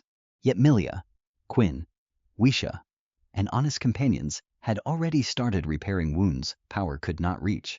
Clan received a rare lifespan point after midnight and quietly increased his weekly sleep allowance. Even his version of rest meant 6 hours once each week instead of constant exhaustion. The following morning, a Colosseum worker delivered 8,000 points and a red heartstone. Because preparation mattered most when the matchup looked impossible, the stone offered too little benefit for Clan, but perfect value for someone physically weaker. He shaped it into a necklace and hung it inside the kitchen for Milia, and every stored resource represented power deliberately postponed. She saw the object, assumed it belonged to him, and continued working without touching it. Clan waited through training, increasingly confused that she never understood the obvious gift, leaving the mutant challenge as the cleanest test of his progress. When he finally explained, Milia froze and started crying before she could answer. Nobody had ever given her something valuable, simply because they wanted her to have it. As the crowd gathered without understanding how much he had changed, Clan patted her head and reminded her that good things deserved smiles instead of tears. The necklace mattered less than proving she was family in every way that counted. Because his ninth fight was scheduled as the night's headline, Clan changed his usual afternoon routine. He forged first, unknowingly avoiding the road where Rian waited to exploit the planned addiction. Because Rian's confidence depended on never questioning his own plan, the alchemist expected a desperate young man who had already consumed every drugged pill. Clan never appeared, and suspicion immediately shifted toward York, who had recently resigned.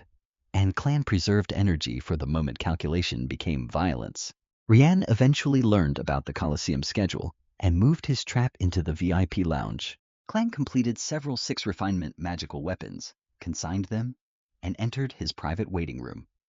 Before the Coliseum adjusted fully to his latest improvement, rather than relaxing, he trained until staff announced 30 minutes before the match. 4 level 29 magic wolves waited behind the gates for his 9th consecutive victory, turning enemy medicine into another resource under controlled conditions. They stood 10 levels above Clan on paper and possessed the coordination of experienced pack hunters. Thousands shouted his name while Rian watched from above, measuring the target he intended to control. The gates rose, and hunger drove all 4 wolves forward without the formation Clan expected. He pierced the first through its open mouth, driving Thunderfang out behind the skull. Because preparation mattered most when the matchup looked impossible, a shifting step carried him between the next 2 attacks without surrendering balance. The second wolf separated at the waist beneath one clean descending cut, and every stored resource represented power deliberately postponed. Clan threw Thunderfang through the third wolf's forehead like a lightning-charged spear. Before the final beast understood the deaths around it, Clan slammed it face first into stone, leaving the mutant challenge as the cleanest test of his progress. A sharp twist broke the neck, and raw strength tore the head away completely.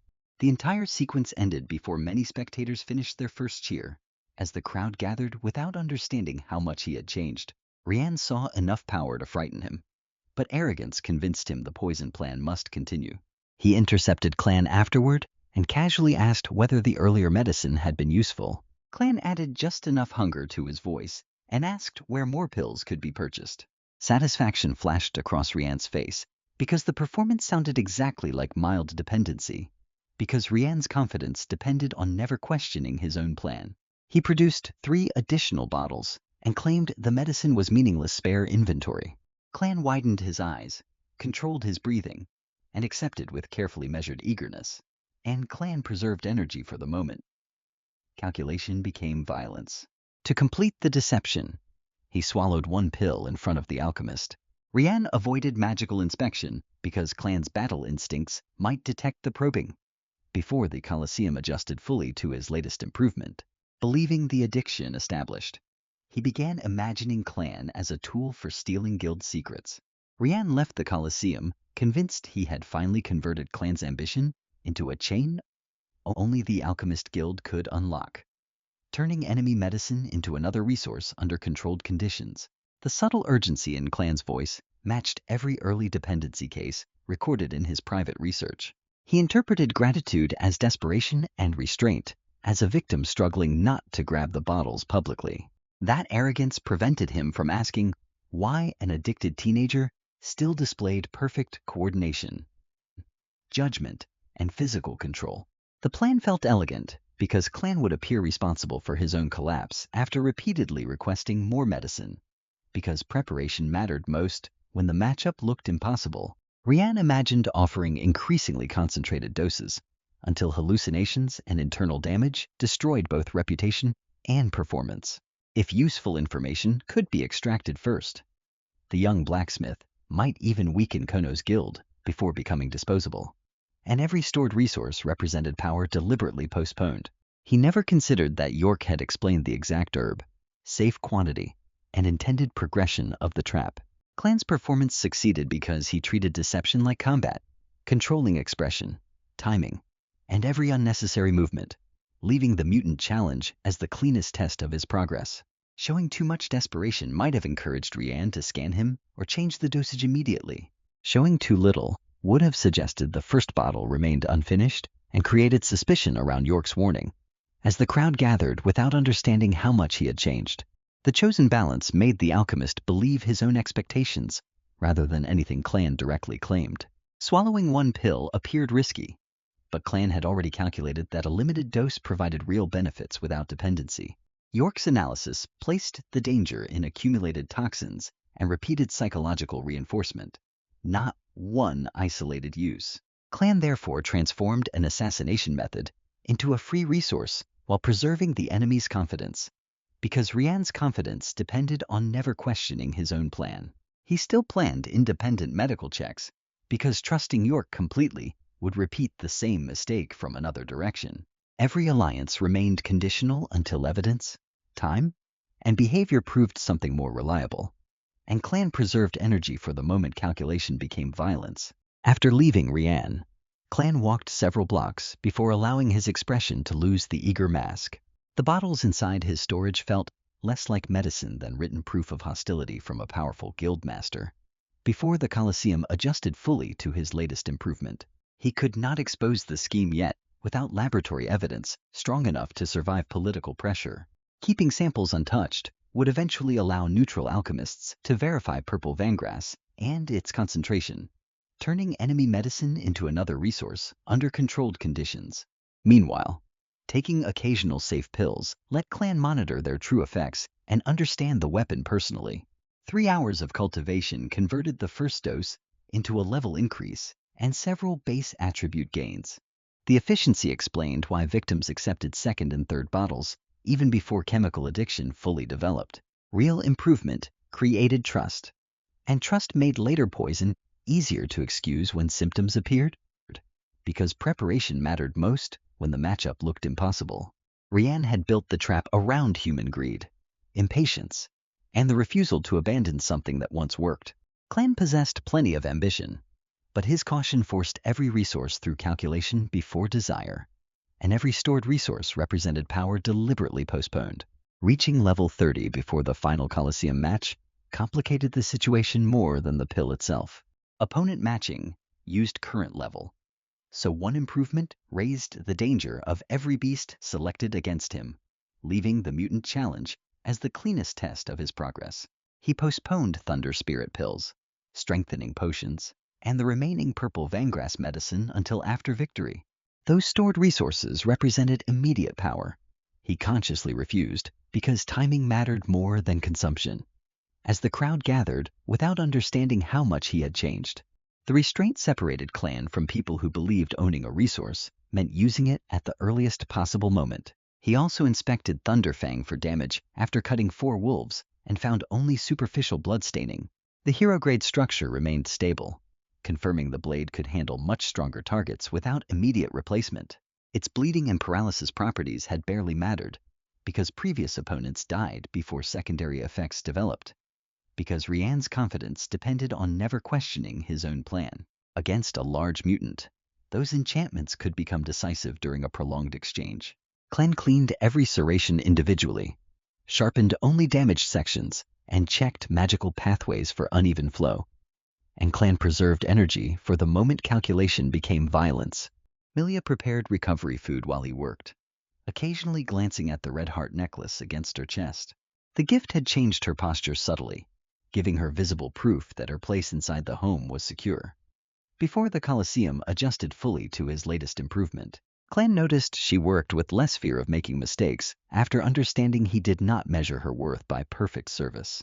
That emotional security mattered, because frightened people hid problems until those problems became impossible to solve, turning enemy medicine into another resource under controlled conditions. He ordered her to wake him immediately if deliveries, strangers, or unusual messages appeared before the final match. Rian's direct approach proved enemies had begun studying routine, and predictable habits could become ambush points. Clan adjusted travel routes, training times, and public movements without abandoning the discipline behind them. The Pope's agents noticed the changes and concluded he had sensed surveillance or an active threat. Because preparation mattered most when the matchup looked impossible, they did not intervene because no immediate attack appeared, but protection tightened around several key locations. Sacred Heart received news of the 9th victory and destroyed another section of her room, and every stored resource represented power deliberately postponed. She believed the Earl promotion would steal the last social advantage separating her from Clan. Instead of reconsidering her behavior, she doubled tournament training and imagined breaking him before the entire church, leaving the mutant challenge as the cleanest test of his progress. Her strength remained real, making that obsession dangerous despite the immaturity guiding it. Clan assumed she would enter with every legal advantage available and prepared for a serious battle rather than easy revenge. As the crowd gathered without understanding how much he had changed, the 10th Colosseum Challenge offered a perfect test because a mutant 15 levels higher would punish any exaggerated confidence. Officials selected 4 supporting beasts, 10 levels above Clan, to create constant pressure around the main threat. A normal newcomer would treat the matchup as an execution disguised as entertainment. Clan saw separate problems that could be solved through priority, movement, and control of enemy coordination, because Rian's confidence depended on never questioning his own plan. The supporting wolves created physical pressure, while the mutant likely supplied magical attacks or battlefield leadership. Removing the leader first risked being surrounded, but removing the pack allowed the leader time to cast, and Clan preserved energy for the moment. Calculation became violence. He needed information during the opening seconds before choosing which threat deserved immediate focus. Light training preserved energy while keeping his body responsive enough for sudden acceleration. Before the Colosseum adjusted fully to his latest improvement, Clan rehearsed drawing Thunderfang from several positions, including while falling, turning, or using one hand. He practiced recovering the weapon after throws because previous victories proved separation from the blade could happen. Turning enemy medicine into another resource under controlled conditions. Bare-handed strength offered a powerful backup, but magical predators could carry effects raw flesh should not contact. His greatest defensive weakness remained ordinary clothing, something he planned to correct before the newcomer tournament. For tonight, speed and offense would have to prevent dangerous attacks from landing cleanly. Shaga, Winnie, and God heard the announced matchup and tried hiding worry behind enthusiastic messages because preparation mattered most when the matchup looked impossible.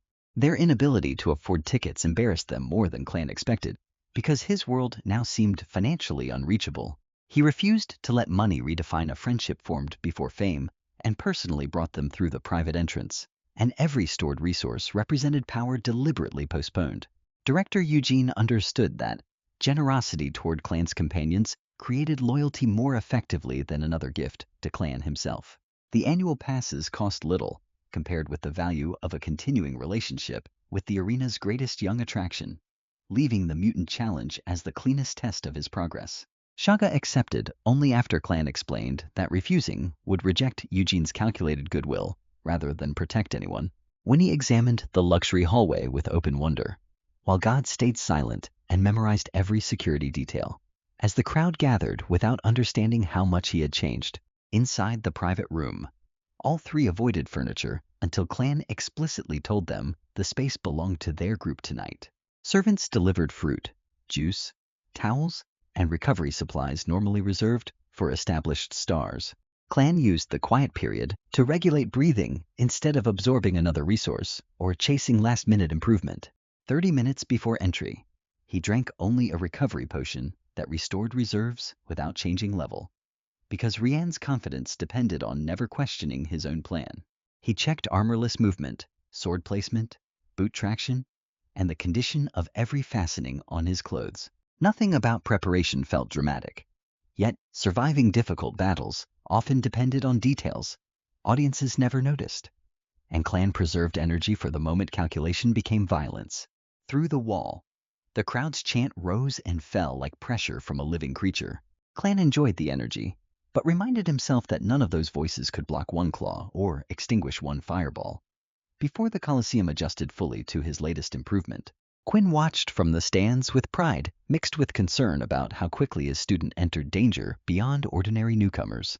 Sophia occupied another section, calculating how victory would increase Clan's political and romantic value again, turning enemy medicine into another resource under controlled conditions. Sacred Heart attended to learn his weaknesses, though rage would filter whatever useful information she observed. The Pope received reports remotely and refused to stop the challenge because real leadership could not be trained through safety alone. Clan rose when staff called his name, lifted Thunderfang, and entered the tunnel toward the loudest test yet. Clan hurried home, as though desperate to train under the drug's influence, because preparation mattered most when the matchup looked impossible. In reality, York had confirmed that individual doses were safe and genuinely powerful.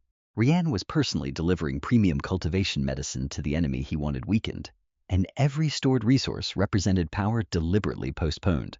Clan trained for 3 hours and watched one harmless pill raise every base attribute. His level reached 30, creating the only disadvantage of the deception, leaving the mutant challenge as the cleanest test of his progress. The Colosseum scaled future opponents according to current level, making the final challenge much harder. Clan sealed the remaining bottles and postponed every other stored resource until after the streak, as the crowd gathered without understanding how much he had changed. The next morning, officials delivered 10,000 points and rare hero-grade forging ore. Then they announced the 10th challenge that decided his promotion to Earl. Clan would face one mutant beast, 15 levels above him, and 4 normal beasts, 10 levels higher. At level 30, that meant a level 45 mutant supported by 4 level 40 predators.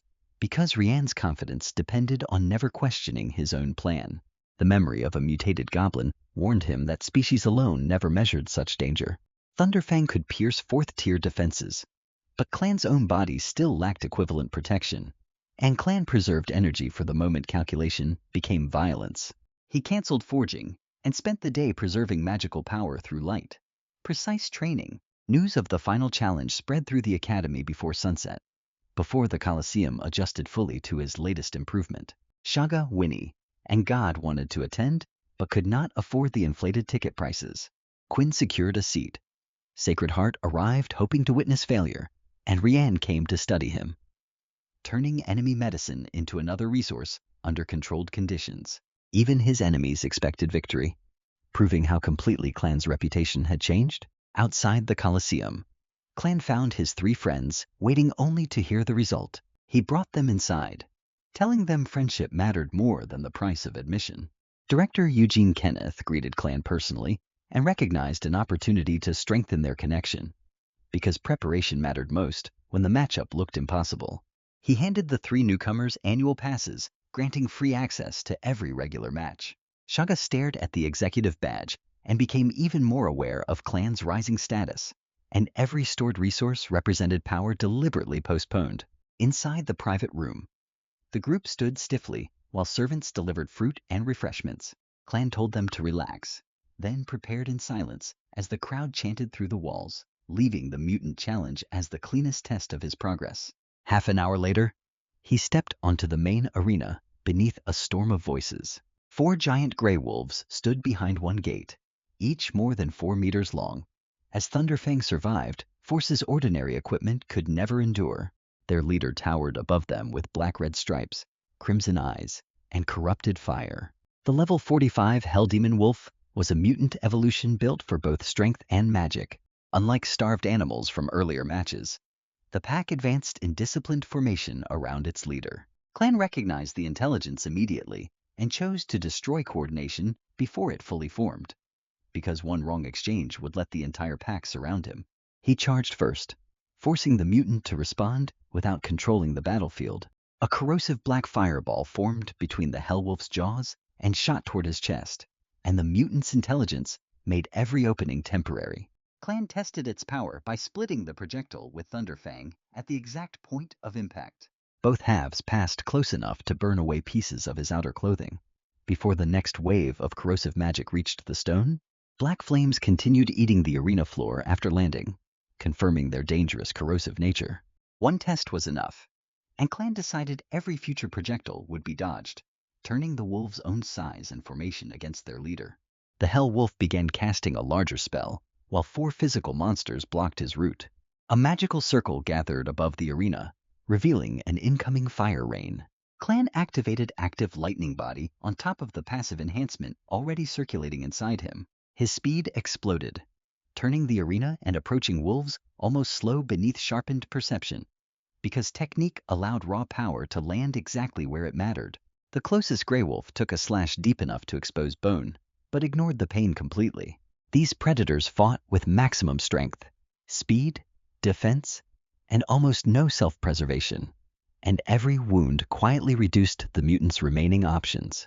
Clan thrust Thunder Fang through the wounded wolf's mouth and out through its neck. The beast carried the embedded sword several steps before finally collapsing, leaving the audience unable to predict which attack ended the battle. 3 enormous wolves remained between an unarmed clan and a completed magical storm. The next attacker opened its jaws, and Clan caught 1 upper tooth and 1 lower tooth. As Thunder Fang survived, Force's ordinary equipment could never endure. Muscles across the wolf's head strained, but its mouth could not close against his grip. With 2 more beasts charging, Clan swung the entire 4-meter body through the air. It crashed into another wolf, and both giant teeth ripped free inside his hands. Clan used the dagger-sized fangs as improvised weapons against the last standing subordinate, because 1 wrong exchange would let the entire pack surround him. He jumped onto its neck and drove both teeth directly through its eyes. Blindness sent the animal into a frenzy that ignored friend, enemy, and direction, and the mutant's intelligence made every opening temporary. It bit another wounded packmate, turning the Hellwolf's formation into uncontrolled chaos. The fire rain circle completed overhead, while the audience struggled to process Clan's raw strength before the next wave of corrosive magic reached the stone. The first wave of black fireballs fell, exploding across every open section of stone. Clan broke the blinded wolf's leg, lifted its body, and used it as a burning shield, turning the wolf's own size and formation against their leader. Corrosive fire ate through hide and muscle, while the corpse protected him from direct impact. The remaining gray wolves tried escaping the barrage, but were torn apart by their leader's spell. Clan dropped the collapsing shield and sprinted toward the first corpse to recover Thunder Fang. The Hellwolf believed 2 more waves would kill him now that every possible cover was gone, because technique allowed raw power to land exactly where it mattered. It judged Clan according to ordinary level 30 limits and reached the wrong conclusion. Clan pulled the sword free, cooled the burning handle with lightning, and charged through the second wave, and every wound quietly reduced the mutant's remaining options. Speed carried him between most projectiles, while Thunderfang split the unavoidable ones. The distance vanished so quickly that the mutant canceled Fire Rain rather than remain helpless, leaving the audience unable to predict which attack ended the battle. Hellfire erupted across its body, twisting the surrounding air and turning close combat into constant damage. Clan met the first claw with Thunderfang, producing a metallic impact across the arena. As Thunderfang survived, Force's ordinary equipment could never endure. The wolf's natural weapons carried hardness comparable to hero-grade equipment. They entered a direct exchange, block against claw, blade against bone, strength against monstrous strength. Sacred Heart watched from the VIP section as every prediction about Clan collapsed again. On the surface, the combatants looked evenly matched beneath exploding sparks and black flame, because 1 wrong exchange would let the entire pack surround him. The deeper truth appeared in the blood gathering beneath the mutant's paws. None of its claws landed cleanly, while every sword movement created another wound, and the mutant's intelligence made every opening temporary. Clan's spirit let him read attack lines before instinct fully committed the beast's body. Level 3 Thunderclap sword technique turned raw attributes into controlled and repeatable precision. Before the next wave of corrosive magic reached the stone, the mutant felt little pain and failed to recognize how quickly blood loss weakened it. Its right claw slowed by 1 fraction, creating the first decisive opening, turning the wolves' own size and formation against their leader. Clan cut through the elbow joint where armor, bone, and muscle provided the least resistance. The severed foreleg struck the ground, and the Hellwolf collapsed under its own momentum. Dizziness finally reached its brain, while remaining limbs scraped uselessly against stone. Clan drove Thunderfang into the side of its neck and pulled the edge across, because technique allowed raw power to land exactly where it mattered. Black blood erupted in a fountain, but instinct still forced the dying beast to attack. He stepped outside the final claw, then pierced the sword through 1 ear and out the other, and every wound quietly reduced the mutant's remaining options. The Hell Demon Wolf fell motionless, ending the most dangerous Colosseum match of Clan's life. For several seconds, even the packed arena could not produce sound, leaving the audience unable to predict which attack ended the battle. Then thousands erupted together, celebrating the 9th first-year 10-win streak in Colosseum history. Every previous student who achieved the feat had possessed an officially recognized supreme talent. As Thunderfang survived, forces ordinary equipment could never endure. Clan had done it, while the world still believed his talent belonged near the bottom. The referee approached cautiously, confirmed every beast was dead, and raised Clan's victory before the crowd could settle. 10 consecutive wins were complete, making him only the 9th first-year student in Coliseum history to achieve the streak. Every previous achiever possessed a publicly recognized supreme talent and entered the church with powerful backing. Because rank mattered less than the security it could provide, Clan reached the same milestone while most officials still believed his original talent belonged near the bottom. Director Eugene waited inside the private room with congratulations and formal confirmation of the coming noble promotion. And the new armor converted hard experience into practical preparation. From that moment, people would address the 16-year-old newcomer as Earl Clan rather than an insignificant academy student. Shaga, Winnie, and God stood behind Eugene, their expressions mixing relief, admiration, and lingering horror from the fight. Before another enemy exploited the weakness revealed by fire, they had watched Clan bleed, improvise weapons, throw giant beasts, and kill the mutant without retreating. The violence revealed a side of him daily friendship and quiet forging sessions rarely exposed, turning personal growth into equipment, opportunity, and protection for others. Still, none of them stepped away, and that simple loyalty mattered more than the entire arena's applause. Clan understood strength without people to protect could easily become violence searching for an excuse. His friends gave direction to power that might otherwise have hardened into isolation and constant suspicion. Eugene asked whether Clan would continue fighting after the promotion officially ended the newcomer reward path, because every permanent point still depended on surviving the present day. Clan agreed to return roughly once every 10 days after the upcoming combat tournament finished. The battles had become dangerously valuable because each one exposed weaknesses ordinary practice could never reproduce, and the quiet relationships around him gave power a direction. Clan left the Coliseum beside his friends, while fans remained inside chanting his name.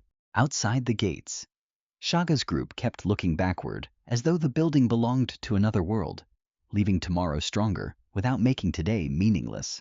Clan stopped them before they separated and produced 3 magical weapons forged for their individual fighting styles. Shaga received a balanced spear designed around her reach, movement, and preferred attack rhythm, as the boy, once dismissed by everyone, chose what his strength would serve.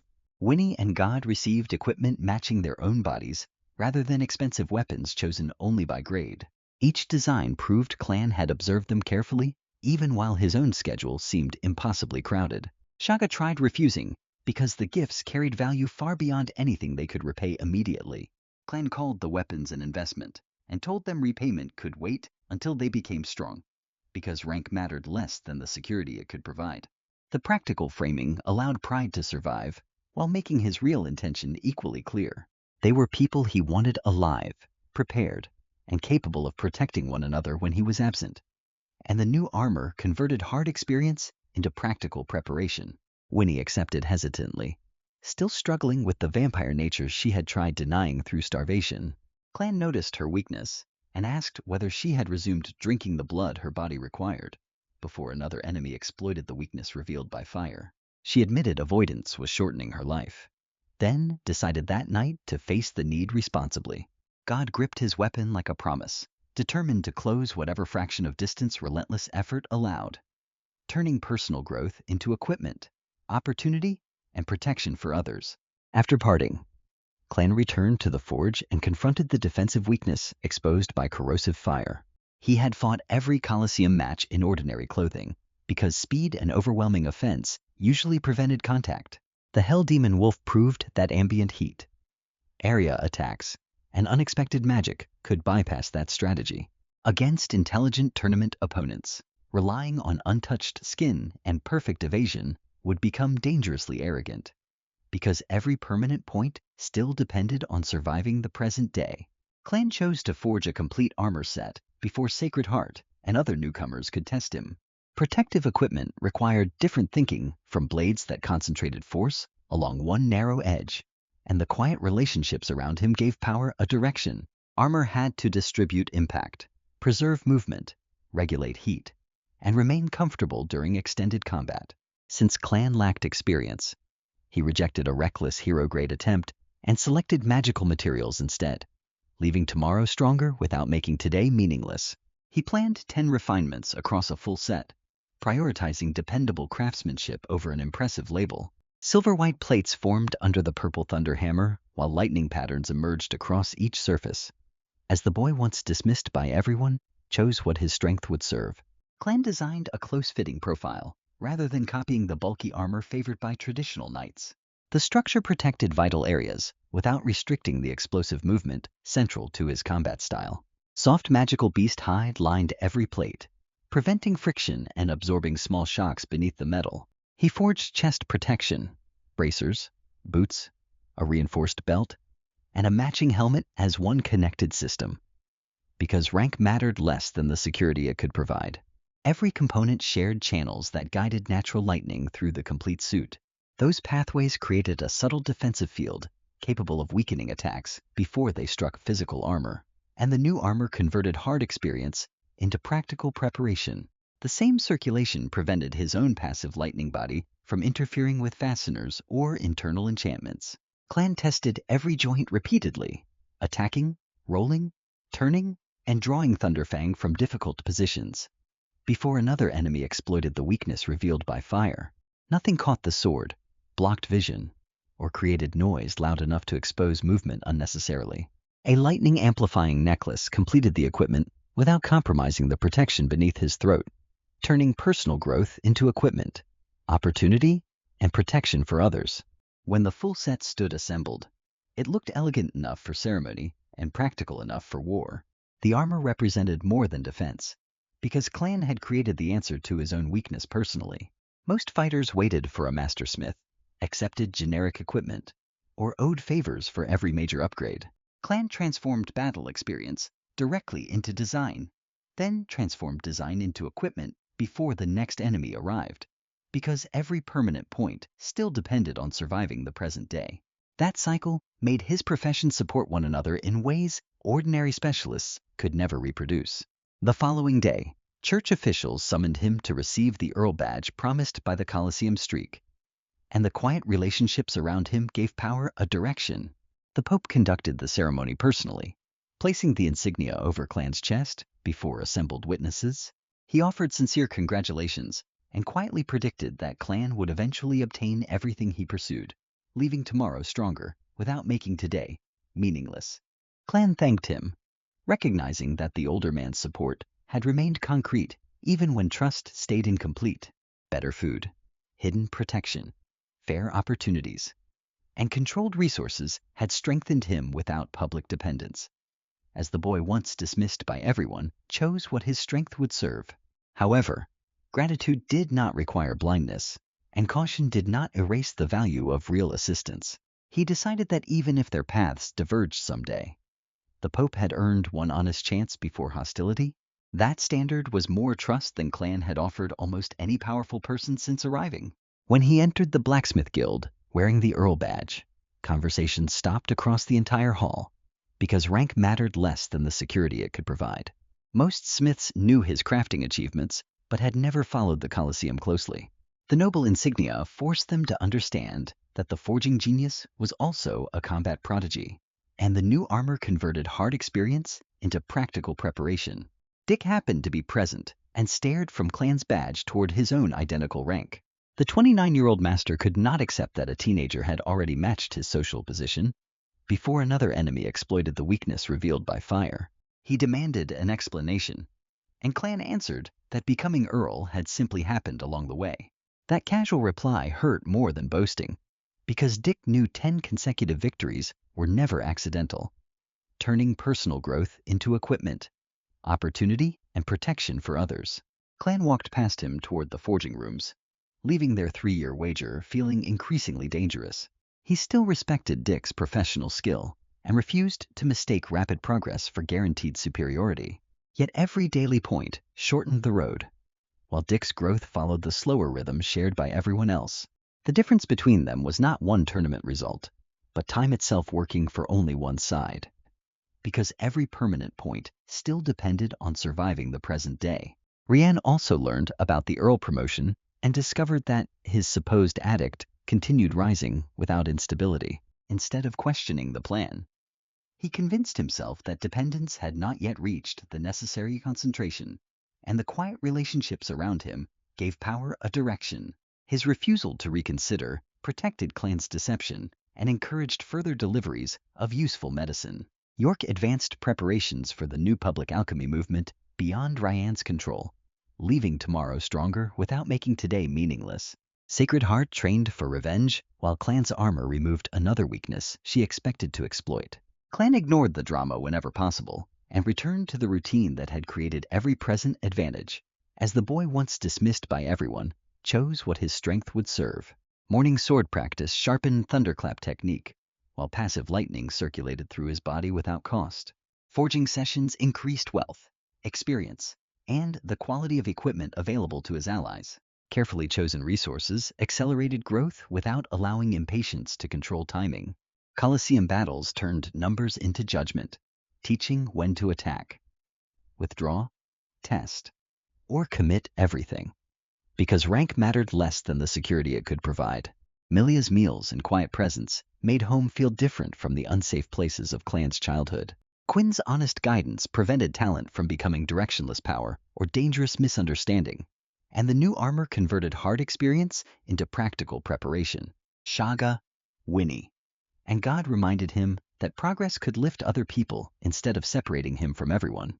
Even Sophia and the Pope taught useful lessons about relationships where care and calculation existed together. Before another enemy exploited the weakness revealed by fire, Clan remained guarded. But the walls around him had started developing doors instead of becoming a permanent prison. The red heart necklace on Milia's chest became a small symbol of that change, turning personal growth into equipment, opportunity, and protection for others. At the beginning, he had pursued strength only because weakness allowed others to decide whether he survived. Now every daily point also represented another chance to protect a home, repay kindness, and prevent helpless people from being discarded. The broken talent never guaranteed wisdom, loyalty, happiness, or victory against every stronger enemy. It only guaranteed that tomorrow's clan could possess something today's clan had not yet earned, because every permanent point still depended on surviving the present day. He still had to choose where each improvement went and what kind of person eventually carried that power. The Thunder Armor answered one question by turning vulnerability into preparation rather than fear, and the quiet relationships around him gave power a direction. Thunderfang answered another by proving his own hands could create weapons worthy of his growth.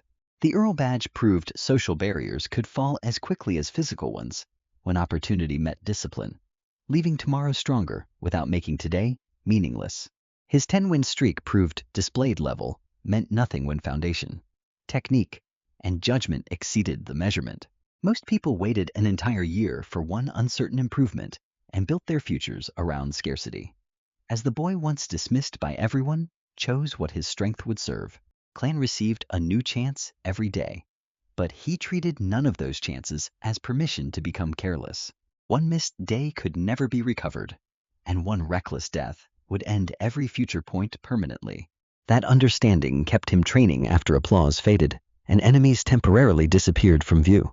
Inside the completed armor, lightning flowed through carved patterns and returned to his body without resistance, because rank mattered less than the security it could provide. Clan flexed one hand, drew Thunderfang, and watched the blade align naturally with the defensive field. The equipment did not make him invincible, but it finally allowed offense and protection to grow together. And the new armor converted hard experience into practical preparation. Milia watched from the doorway and smiled, because this time the power surrounding him looked controlled instead of painful. Clan lowered the weapon, thanked her for waiting, and joined her for the meal she had prepared. Before another enemy exploited the weakness revealed by fire, there was no audience, title announcement, or guildmaster praising him across the quiet room. That ordinary dinner felt more valuable than victory, because it was exactly the life strength was meant to preserve, turning personal growth into equipment, opportunity, and protection for others. Tomorrow would bring another point, another practice session, and another opportunity to improve what remained incomplete. Clan no longer needed to know which attribute would rise before deciding the day would matter. Strength, luck, lifespan, talent, or spirit would all become useful under patient direction. The Pope had feared an immortal monster, while Rianne feared an unbeatable rival, and Sacred Heart feared humiliation, because every permanent point still depended on surviving the present day. Milia saw something simpler, the young man who returned home and made sure she ate beside him. Clan intended to protect that truth no matter how enormous his future power became, and the quiet relationships around him gave power a direction. He placed the Earl badge beside his tools instead of displaying it above the household. Ranks could open doors, but hammers, swords, relationships, and choices determined what waited beyond them, leaving tomorrow stronger without making today meaningless. The boy once judged by a weak talent had already surpassed professionals, predators, and expectations built to contain him. Yet his greatest victory was learning that endless growth did not require endless loneliness. As the boy, once dismissed by everyone, chose what his strength would serve.